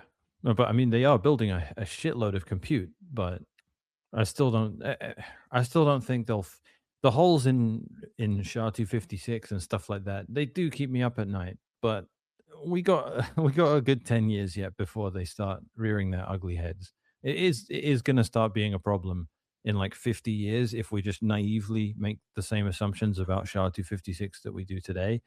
Mining will stop working, right? But no one wants to talk about this stuff, and people have got enough to worry about. So I'm not going to start going on about it now. But there are, like, if you ran pen tests on SHA-256, you could find some holes there that could be exploited. Yeah, there are holes. You're supposed to have, like, there's a fun one with Ocean, right? When miners submit proof of work, they submit the nonce that they used to generate a block at some arbitrary difficulty, right? So they're not mining blocks that would be accepted by the network, but when you submit proof of work to a pool, that is still a block. It's just at a lower difficulty. And rather than get 1 trillion blocks a second, blocks in quote mark, you set a high difficulty so that you get something like 8 blocks a second, and then you adjust for that. So you can double the difficulty, and then you only get 4 blocks a second, but it's the same amount of shares when you adjust for that and you normalize. Don't worry if that's not making sense to you, but that's how mining pools allocate reward attribution to their contributors. They just figure out how much work you did, and they give you an arbitrary difficulty. They can either say, mine me 1 very difficult block, or mine me 10 blocks that are 10% as difficult as that. It amounts to the same amount of work. But the nonces they submit, there are 2 to the 32 in the search space that a piece of mining hardware can do. So it rolls 2 to the 32 different numbers within the search space it has. I believe it's 2 to the 32. It grinds through all of them. It will never usually make it till the end, but it will repeat. And once if it does reach the end, then it will increment something else, roll an extra nonce, and then do it again. All I'm saying with all this is, we've had every single number between 0 and 2 to the 32 has been submitted to the mining pool very many times at this point, within different contexts, where one might be a block and in another context it's not a block. They're all SHA-256, and they are not evenly distributed. Some of them are found way more than others. Some of them have never been found. And when you're looking at the number of rolls you're getting here, it's like I have a dice that I've rolled 1 trillion times, and there are like 17 numbers I've never rolled, whereas every other number I've rolled 500,000 times, but there are these 17 numbers I've never rolled. Now, that tells you that this algorithm is not completely balanced. You can put shit into SHA-256. It's supposed to spit out a random number between 0 and 2 to the 256 minus 1. It's meant to do that, but it doesn't completely reliably. It will weight it. So the dice is not the dice. I'm speaking metaphorically, is not balanced. Exactly. It's just So that that's it what will never roll those numbers. Yeah, that's 'cause what it everyone's can't. telling you about Coldcard seed generation, right? They're telling you not only do you have to roll dice, but you have to get casino grade dice that aren't weighted. Well, turns out SHA-256 itself is weighted. It's supposed to be you're supposed to get a random output from any input, but it doesn't work like that. It's weighted itself. And the problem is, when mining gets enormous, like when machines get 10x more powerful, eventually you start running into the holes in it. And this is not a today problem, but if you like the hash rate of like one machine today, like 200 terahash or something like that, a modern Antminer, that was the entire network hash rate in like 2014 or 2013, right? That tells you like how exponential the curve is. At some point, we do run into the holes in SHA-256. It's all I'm saying. We'll be able to fix it. It's not an existential problem, but it is daunting to think about that this like perfect balanced algo actually is probably full of holes, and we just haven't hit them because we don't have the power yet. Mechanic, I think one thing to consider, I think this is what Puncher was alluding to about stuff on the street that's emerging, very special purpose. It's not going after any of this stuff. That's, as you rightly point out, it's probably 10 years out, whatever, but not a now thing. The AI that's coming is going to go after the human factor, which is the weakest link in the whole security thing. They'll hack people. They'll fool you into doing things that you didn't ever think you would ever want to do, and that's the concern. So you have to be extremely diligent about things you trust, what you think you trust. A phone call, a video call. It sounds right, looks right. You're going to have to be very cautious when you're dealing with exposing your financial assets, your digital assets in the world. You have to basically assume. Well, I just wouldn't trust anything, to be honest with you. Well, it's almost like you have to play mistake-free baseball for the rest of your life, and if you're careless once, you could get wrecked. Well, I think it's let's use a metaphor of carrying glasses on a tray, right? I would carry one glass on a tray, and I'd have multiple tray. I just would spread my stuff out. So assume I'm going to drop something. I'm going to, at some point, I don't think your base case can be error-free baseball. I think you have to assume that you will trip up somewhere. You'll make a mistake. You'll click on that link, and it looked just like my sister texted me. She sent me a picture of whatever. Does it matter? I'm going to click on it, but it wasn't that. It was something else. How do I know my phone didn't get infected and then it's doing a keystroke? I can come up with a million things. And here's the thing. I don't even have to come up with them. The AI is going to be much smarter than the smartest of us in short order. And we're not even going to understand some of the hacks that are coming at the human level. And that's the concern that you have. So I would design your own personal security, and everybody has a different situation, but I would design it in such a way that you know you're going to be attacked by a more intelligent ecosystem, and I would distribute my attack services so that I don't have a catastrophic loss. But you should plan for a loss. So Dark. mechanic, Go ahead. yeah. So look, I've been thinking a lot again about the the different setups, right? And it's not just the 12 words or the 24 words. Take someone who has a Trezor, who uses the Trezor app on their laptop as their economic node. Okay, how difficult is it for AI to go in and alter that app in such a way that instead of sending to the address you think you're sending to, it sends to an address that's pernicious? I don't know. I don't know the practicalities of it. It's pretty an AI getting into the guts of your system, decompiling an app, rewriting it so that it would do Or malicious just things like that. or not, it doesn't have to decompile it, right? All it has to do is replace the app with a malicious app, right? No, It needs Dark, you to, don't even have to do that. You can hijack the interface layer, the system of engagement, and they could shell out all the yeah, stuff that except too, they want. that too. That's But easy. it's as simple as just changing the app, right? You think you're using the Trezor app, and you're using a malicious Trezor app. Yeah, all I have to do is hijack the system of engagement, which is the interface. So let's pick something like Cash App.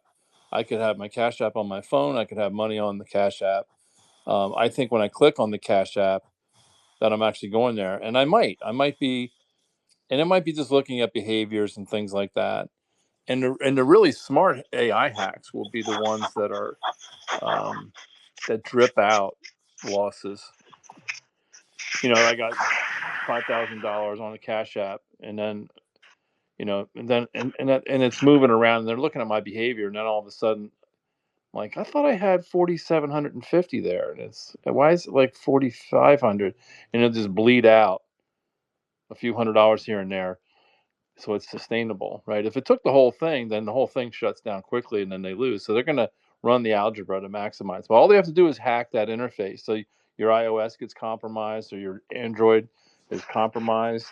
Your screen presents just like the app. It shells out to the background at the app, but on occasion it changes it and will change a request for funds and send a portion to somewhere else. Those are all things that could happen technically by the AI in ways that just going to blow our mind away. And I just would people should just think through stuff like that happening and just prepare for it.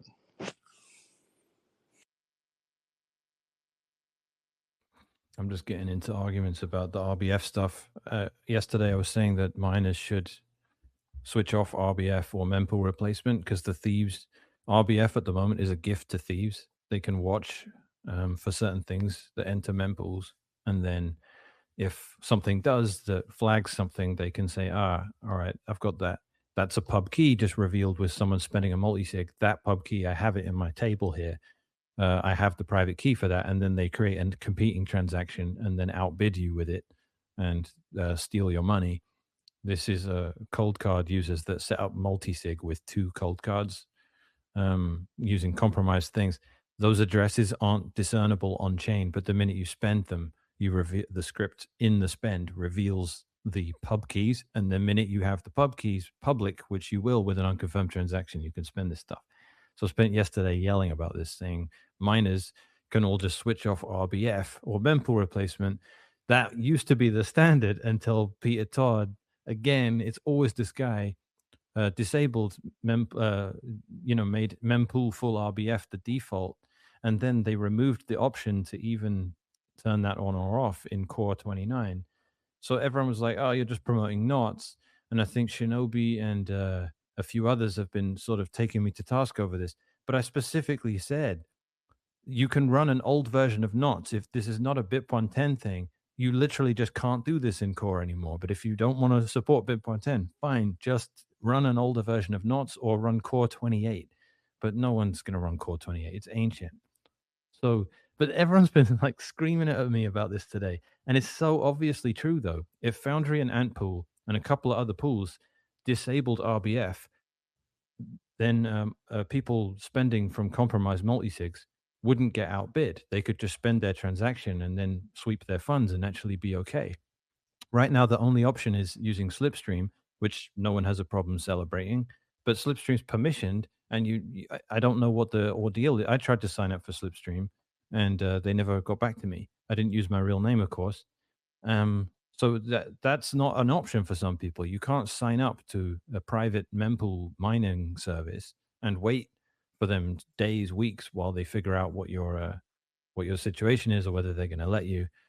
That's not like, some people need to get their stuff moved right away. And if they do it and Slipstream isn't getting back to them and they move it, then they're going to have thieves immediately outbid them. Whereas if the big pools turn off RBF, then, assuming you can get 70 or 80% of the hash rate turning off RBF, you're good to go. Like, not good, but you have a 70 or 80% chance of a thief not being able to take your money because the pools are not accepting replacements. I think that would just be such a thing to do for the next few weeks, just turn off RBF. But it's the politics now means no one would actually do that. And the fact that core doesn't have that option to turn that off anymore means they can't do it in core. To quote Saylor, are there any negative iatrogenic effects to miners in doing that? They make less money in transaction fees. But I mean, historically, like, this goes against my argument, but occasionally you'll hear of someone pay like an 150 Bitcoin transaction fee. And those happen because what happens is a thief sees money go to an address they have the private key for, that, they give someone a compromised wallet that generates compromised addresses that the thief knows the private keys for. The thief watches the blockchain all day, and when Bitcoins go to one of those addresses, they spend from it immediately, but they pay a massive transaction fee because they don't care if the whole thing ends up in the miner's pocket, because either they successfully steal coins or it all ends up with the miner. It's only the rightful owner that doesn't want the fee to go bananas and pay the whole thing to the miner. But it's happened in the past where it was so outlandish that it caused the pool to say, we better find whoever this was. And I think it happened with Antpool 2 years ago. They got 88 Bitcoins as a transaction fee. And rather than keep it, they just put out a notice being like, what happened? And someone showed up who was like, this was mine. It was stolen from me. The thief paid an insane transaction fee because that's just how they'd automated their thing to steal it. And that resulted in the guy actually getting back a large amount of the money.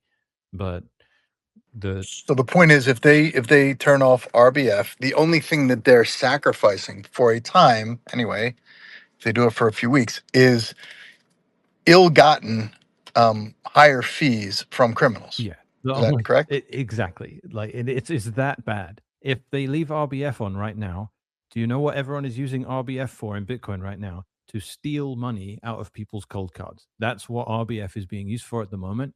I tried to say, hey, maybe turn it off for a couple of weeks. And, no one is saying anything about it. It's also not watertight. There are situations, rare ones, where someone gets robbed in their cold card and they notice and they try to outbid the thief. Typically that doesn't work because the thief, again, they don't care if they burn the whole thing in transaction fees. You do. The only reason you get in a bidding war with them and consume the entire UTXO with your transaction fee is because on principle you just don't want the thief to get the money, and you would rather it go to a miner instead of the thief ending up with it. But you're still robbed. You still don't have your money at the end of the day. So on balance, I think that it's strongly in favor of the rightful owners right now if we disable RBF, and it works against the thieves. I think RBF is literally just a gift to thieves at the moment. And not just that, multiple thieves trying to steal from people at the same time, right? Everyone knows about this attack now. It's not just one thief anymore. Loads of people are trying to do it. So there might be the case that people are just like multiple people are trying to steal from the same person at the same time, right? They're going to outbid each other. Like it's pretty unlikely that you'll get collisions like that, but still, RBF needs to just be turned off, and people need to stop throwing edge cases at me where it might have helped the rightful owner. They're the extreme minority of cases. I appreciate you explaining that because I was following what you were saying. I just didn't understand technically how that was working. So thanks, Mechanic. Kaglar. Yeah, I just want to go back to the thread of AI and infiltration.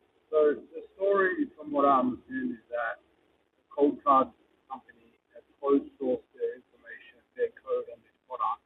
And during that time, a bug was found. And if it had been open source, that someone else would have picked it up. It just seems very fishy. Like, how does a company go from 256 bit entropy to like 40, and then this problem occurs years down? I'm just trying to make it make sense. I hope someone can help me here.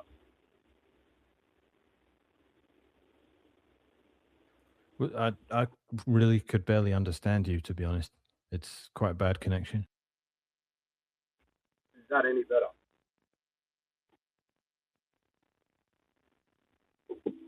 If any of you heard that and want to repeat it. Is this any better from anyone? From my side?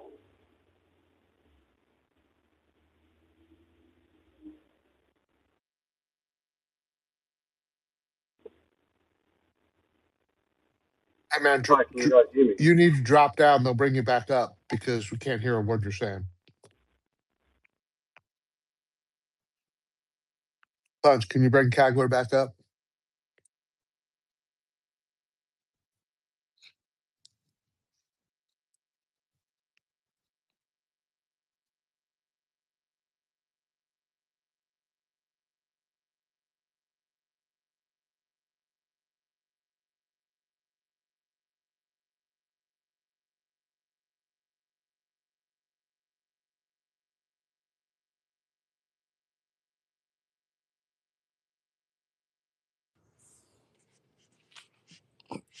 Hey, Joe. Good evening.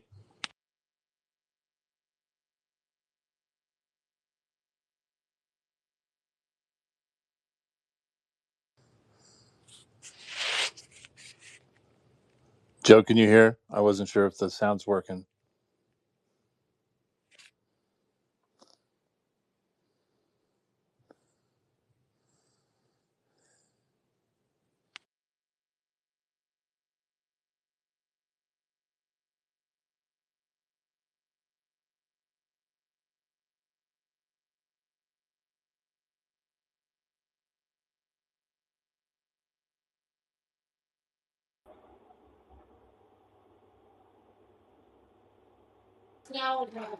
Okay.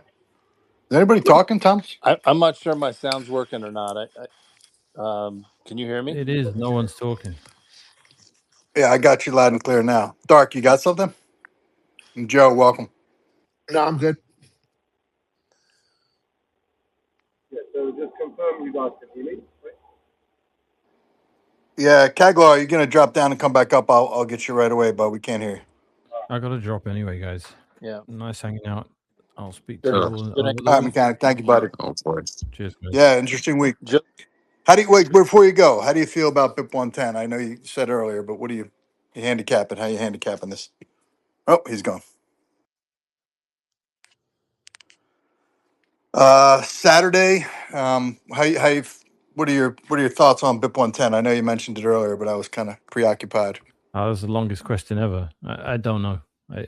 I'm expecting still the same thing until a pool actually flips the bit, or until we're like within 1 day of it, and the situation's the same. There's just no new information to have. We're still exactly Copy where we that. were a week ago. But All right. node Thank you, count bud. is going up, and we've gone from 1% hash rate to 3%. Might not sound that significant, but it seems pretty significant to me. Sounds good. Thank you, bud. Have a good night. Joe You C, too, what's man. going on Thanks. tonight? Just the same for the last 48 hours. A lot of sad conversations, depression from people, and It really sucks. I really hope they catch this a-hole that did this. It's very, very unfortunate. Personally, my brother-in-law lost all of his Bitcoin. It sucks. And I feel personally responsible for recommending Coldcard, as I have for years. I take ownership in doing that because I think it's really important for people just to acknowledge that the lazy solution was to sit and leave your coins on an exchange, and people tried to be proactive, took the first step because they didn't move further, and do the dice roll and multi-sig. Then they got hurt, and that sucks. It's really, really sad. Do you Yeah, it does suck. I mean, it's kind of like I don't know. It could have easily been me who was recommending Cold Card. I didn't just because I just didn't. And if I had been, I guess the kind of presupposition is that you would have gone and somehow been able to check that there was a problem with the seed generation and entropy, which I think is just I just don't. I think that's a bridge too far for somebody who's maybe recommending a cold storage wallet. So I wouldn't beat yourself up too bad. But the end result is it hurts even more because ostensibly everybody did everything right except for some of the most inane detail of I mean nobody does in life. People recommend, like, you know I'll recommend a friend. I'll say, look, he's a good guy, I've always done great business with him, never had a problem. And then the next thing you know, there's a problem and you're like, oh my goodness.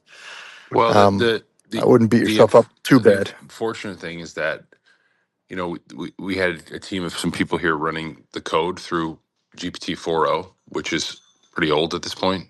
I think it's like 18 months old, and it spotted this, the weak random number generator, and that model. So the question I keep having is like, How long ago, Joe? How well, long ago was that? 4.0. I mean, I think it's been No, how long ago did you run that kind of that it pen wasn't me. test? It was somebody else who was doing it upon my direction, and they ran it yesterday, and they figured out, hey, it spotted weak random number generation on again 4.0, right? Like not like one of the more recent models. So the point I'm making there is that I just don't understand how all these supposedly technical people who are, brightest and best minds aren't doing this. Why the company didn't do this? Why didn't you run your own firmware through an LLM a year ago? And it takes like 20 minutes. It was free. How could these people who are supposed security experts holding themselves out as technical people not do this? It just seems to shock the conscience. Well, I'm speaking of myself. So if I were to say something like that, me personally, I would be very cautious. But it gets to the point where somebody is selling you something, they're putting themselves out as an expert, and there's obviously, I don't know how else other than to describe it than willful negligence, which leads you to think, was this purposeful? And then And I don't and think then that's the worst conspiratorial at thing, this point. Puncher, is that in a moment of crisis where people are taking significant financial losses, you've got the CEO of the company out there deleting tweets on X. I mean, what are we doing? That to me is just indefensible. I completely agree, and I would hope that it gets looked into. But then you get into, well, if if the people who are supposed to look into this were aware of it, probably nobody's going to look into it. And again, I don't want to go down any rabbit holes other than to say these type of attacks are not going to decrease in their frequency. They're going to increase because Bitcoin is a threat to the largest monetary network in all of human history. Joe, do Don't you think think that there's going it's to going to go down be quietly. Joe? Do you think there'll be any civil recourse here? Do you think anybody who's losing anything is going to get something back, even albeit maybe take a couple of years, but at least get? I mean, Mount Gox people got something back. They just had to wait a long time. Well, if they can catch the thief, okay, and figure out where his Bitcoin is being stored in the private key, or try to cut a deal with him for turnover of the funds, that's probably your best bet. I don't think Coinkite has anywhere near the funds necessary to make anyone whole. My guess is it will likely just go BK, bankrupt, just like all the entities do in the space. Whenever anything really bad goes happen, they just fold up the shop and say, sorry, we made a mistake. But it's all civil, you know. In civil, we don't lock people up for being unable to pay their debts. You know, what we do generally is let them file bankruptcy, and then people just get the shaft, which is really unfortunate. So your best bet is criminal, not civil, and hopefully they can find this person or persons that behind it.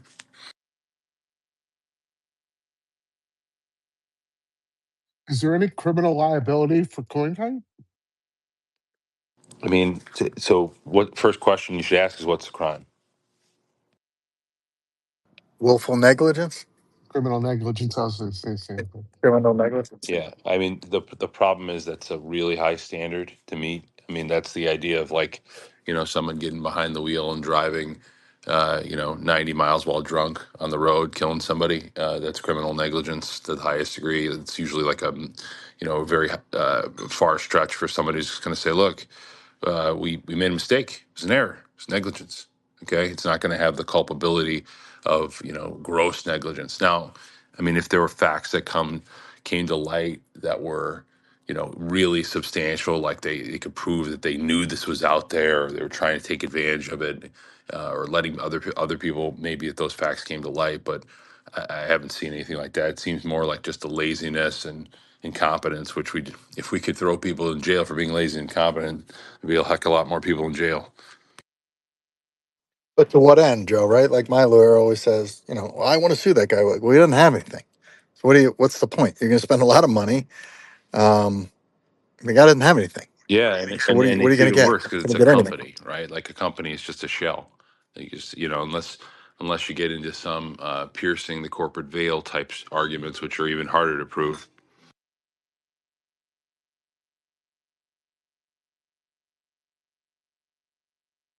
The bad guys are at a tremendous advantage. I've learned in my several, dalliances in court with these types of issues. Like guys who can lie and steal and cheat and then not pay you because they don't have anything. I mean, I know we have a justice system, but they're at a big advantage at the end of the day with people who are trying to do the right thing in a lot of Well, cases, not the all one of them. thing I'll say, and I was tweeting this out, and if you can tap any channels you want, from a political standpoint. I know some Bitcoiners don't want to get involved in anything political, or from a justice standpoint, but every person who sustained a loss should be filing an FBI report, because it's going into a database and they prioritize their investigative efforts based on the amounts lost. So, my understanding is they've got like less than, I think that was less than 15 million that have like actually submitted reports claiming losses, which we know that's a fraction of the 80 million.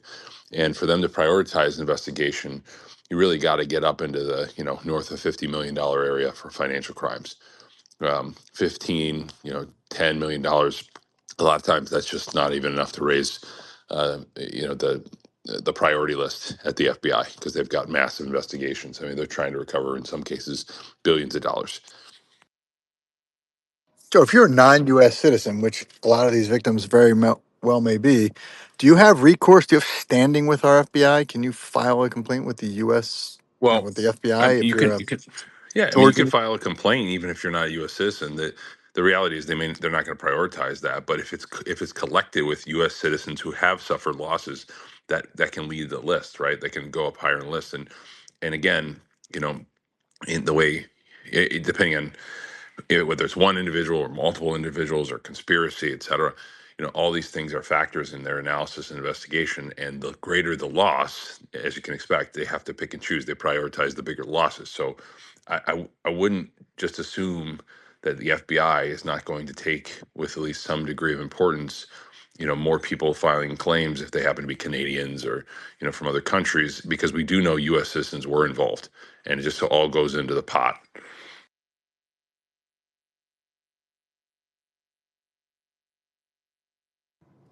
Yep. Anon, how you doing, bud? But Hey, how's it but going? aside from the FBI report, right? I saw Natalie was tweeting at Kash Patel, and I know that there are others who have tried to get U.S. senators to look at this further. And you know, don't underestimate that. That can get the radars, get on someone's radar. Just people speaking out about that. This is a massive financial fraud. It is theft, right? And people should be brought to justice for this. Like it shouldn't just be like, oh well, sorry, tough luck. This is a criminal out there who preyed on a lot of people, and more importantly, right? Like I think there needs to be sort of a deterrent that people think that, oh well, we're just going to look the other way when stuff like this happens. Like you need to think about other losses. You need to think about other people who are going to try and get away with similar scams in the future, like you said, Buncher, because of AI, because of agentics.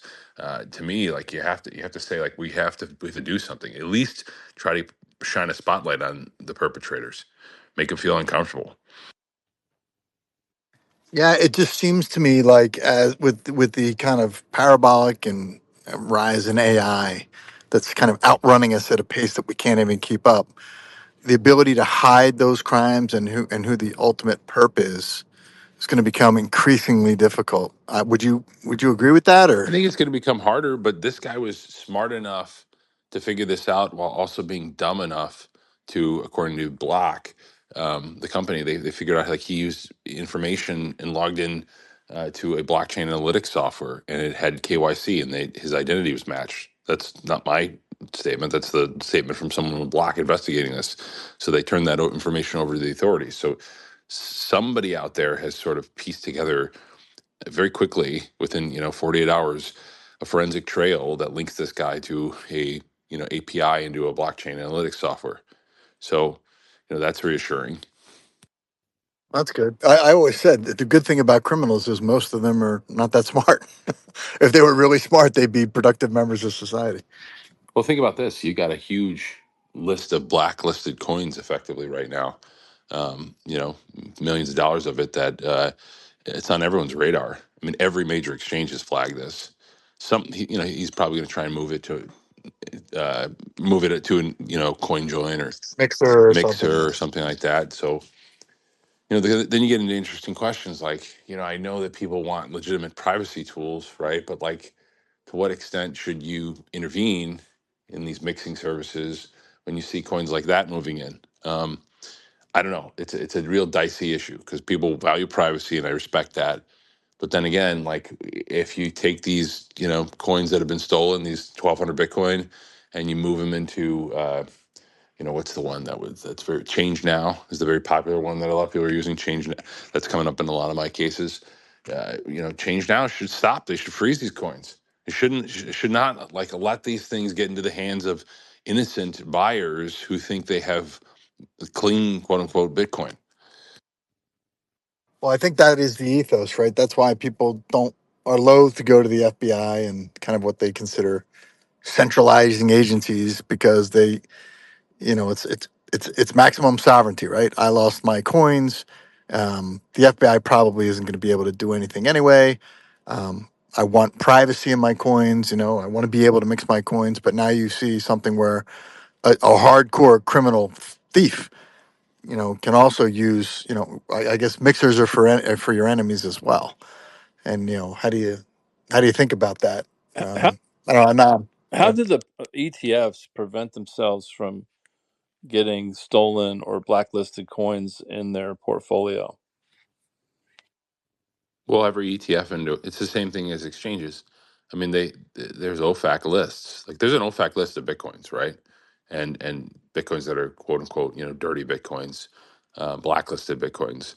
ETFs in the early days, everything was cash creates, right? So you had to buy those through the same vetting process that the exchanges use when they sell Bitcoin. So every Bitcoin goes onto Coinbase, is checked against a list, and if it comes up as something from drug money or illicit funds or the Mt. Gox coins. I mean, I know for a fact that Coinbase has seized Gox coins that ended up on its platform.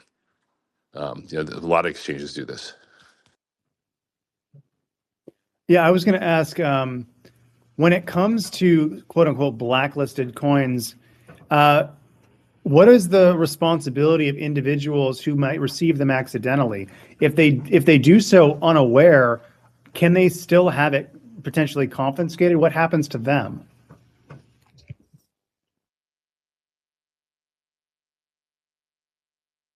Say that again. I'm sorry, I missed the question. Yeah, no problem. So if someone accidentally receives a quote unquote blacklisted coin and they were an honest actor, they were just selling a service and a denied party paid for that service using a blacklisted coin, what happens to the innocent party that received it? Yeah, it's called a bona fide purchaser for value. That's the legal term. So if you're if you're a bona fide purchaser for value, it means just in good faith you bought the coins and you thought it was fine, right? I can tell you that most of the time in this circumstance, so like what ends up happening is if a law enforcement officer or court order seizes that property from you, you are not reimbursed for it. It's actually taken from you. And we fought with exchanges over this because, like, there's a question of good faith, obviously, but you don't have any legal liability yourself. You don't get your money back. That sucks. There have been times where people have bought peer to peer coins they thought were quote unquote, just clean coins, right? They weren't.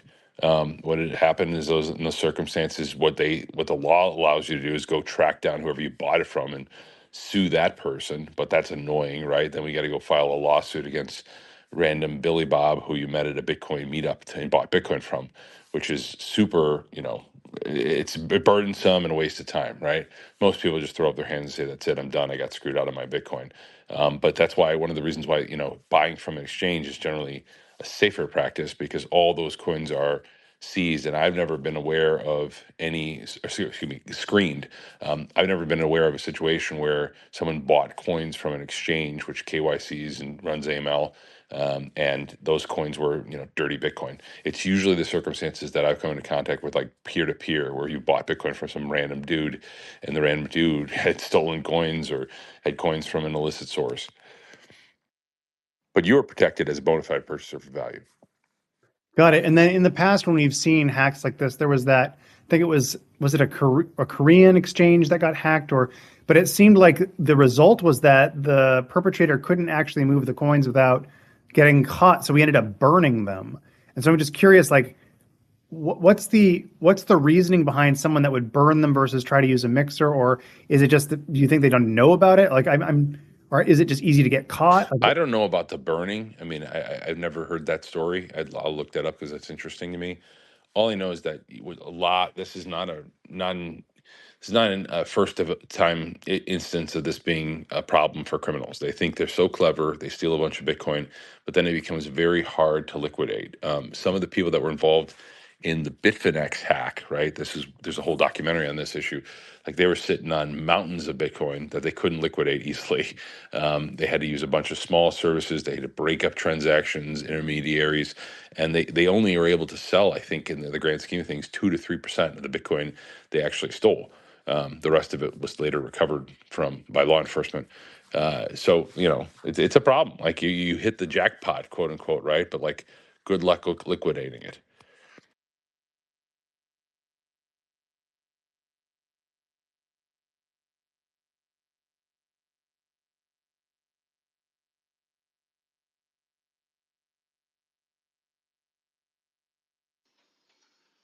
All right, well, rough week. If the popcorn was still popping, I'd suggest we move on, we keep going, but Thomas, what do you think? Yeah, we've been on for a long time. This is 3.5 hours or so. This has been a great conversation. I think going back to when we originally started the topic, we were um, just discussing people to think through the implications of coordinated threats against Bitcoin as an ecosystem. Um, Bitcoin in its fullest potential, is a tremendous threat to a very powerful set of interests, and those interests are not going to simply sit back and allow Bitcoin to ascend without putting some stick in the spokes of the bicycle, if you will. So we should be looking towards that. That's not to say that everything that happens is part of that, but it's worth to keep your to ask the question. It doesn't cost anything to consider it, and I think you'll be more aware of some of the things that are happening. Who benefits? What's the motivation behind some of these things? A lot of times, like in this particular case with the Coldcard, it may have just been gross negligence and stupidity, the Homer Simpson model. But it just as easily we could find out this was an inside job. There was malice aforethought. But I think this, in a broader sense, we're not going to see. We're going to see more threats as Bitcoin ascends to being a bigger thing.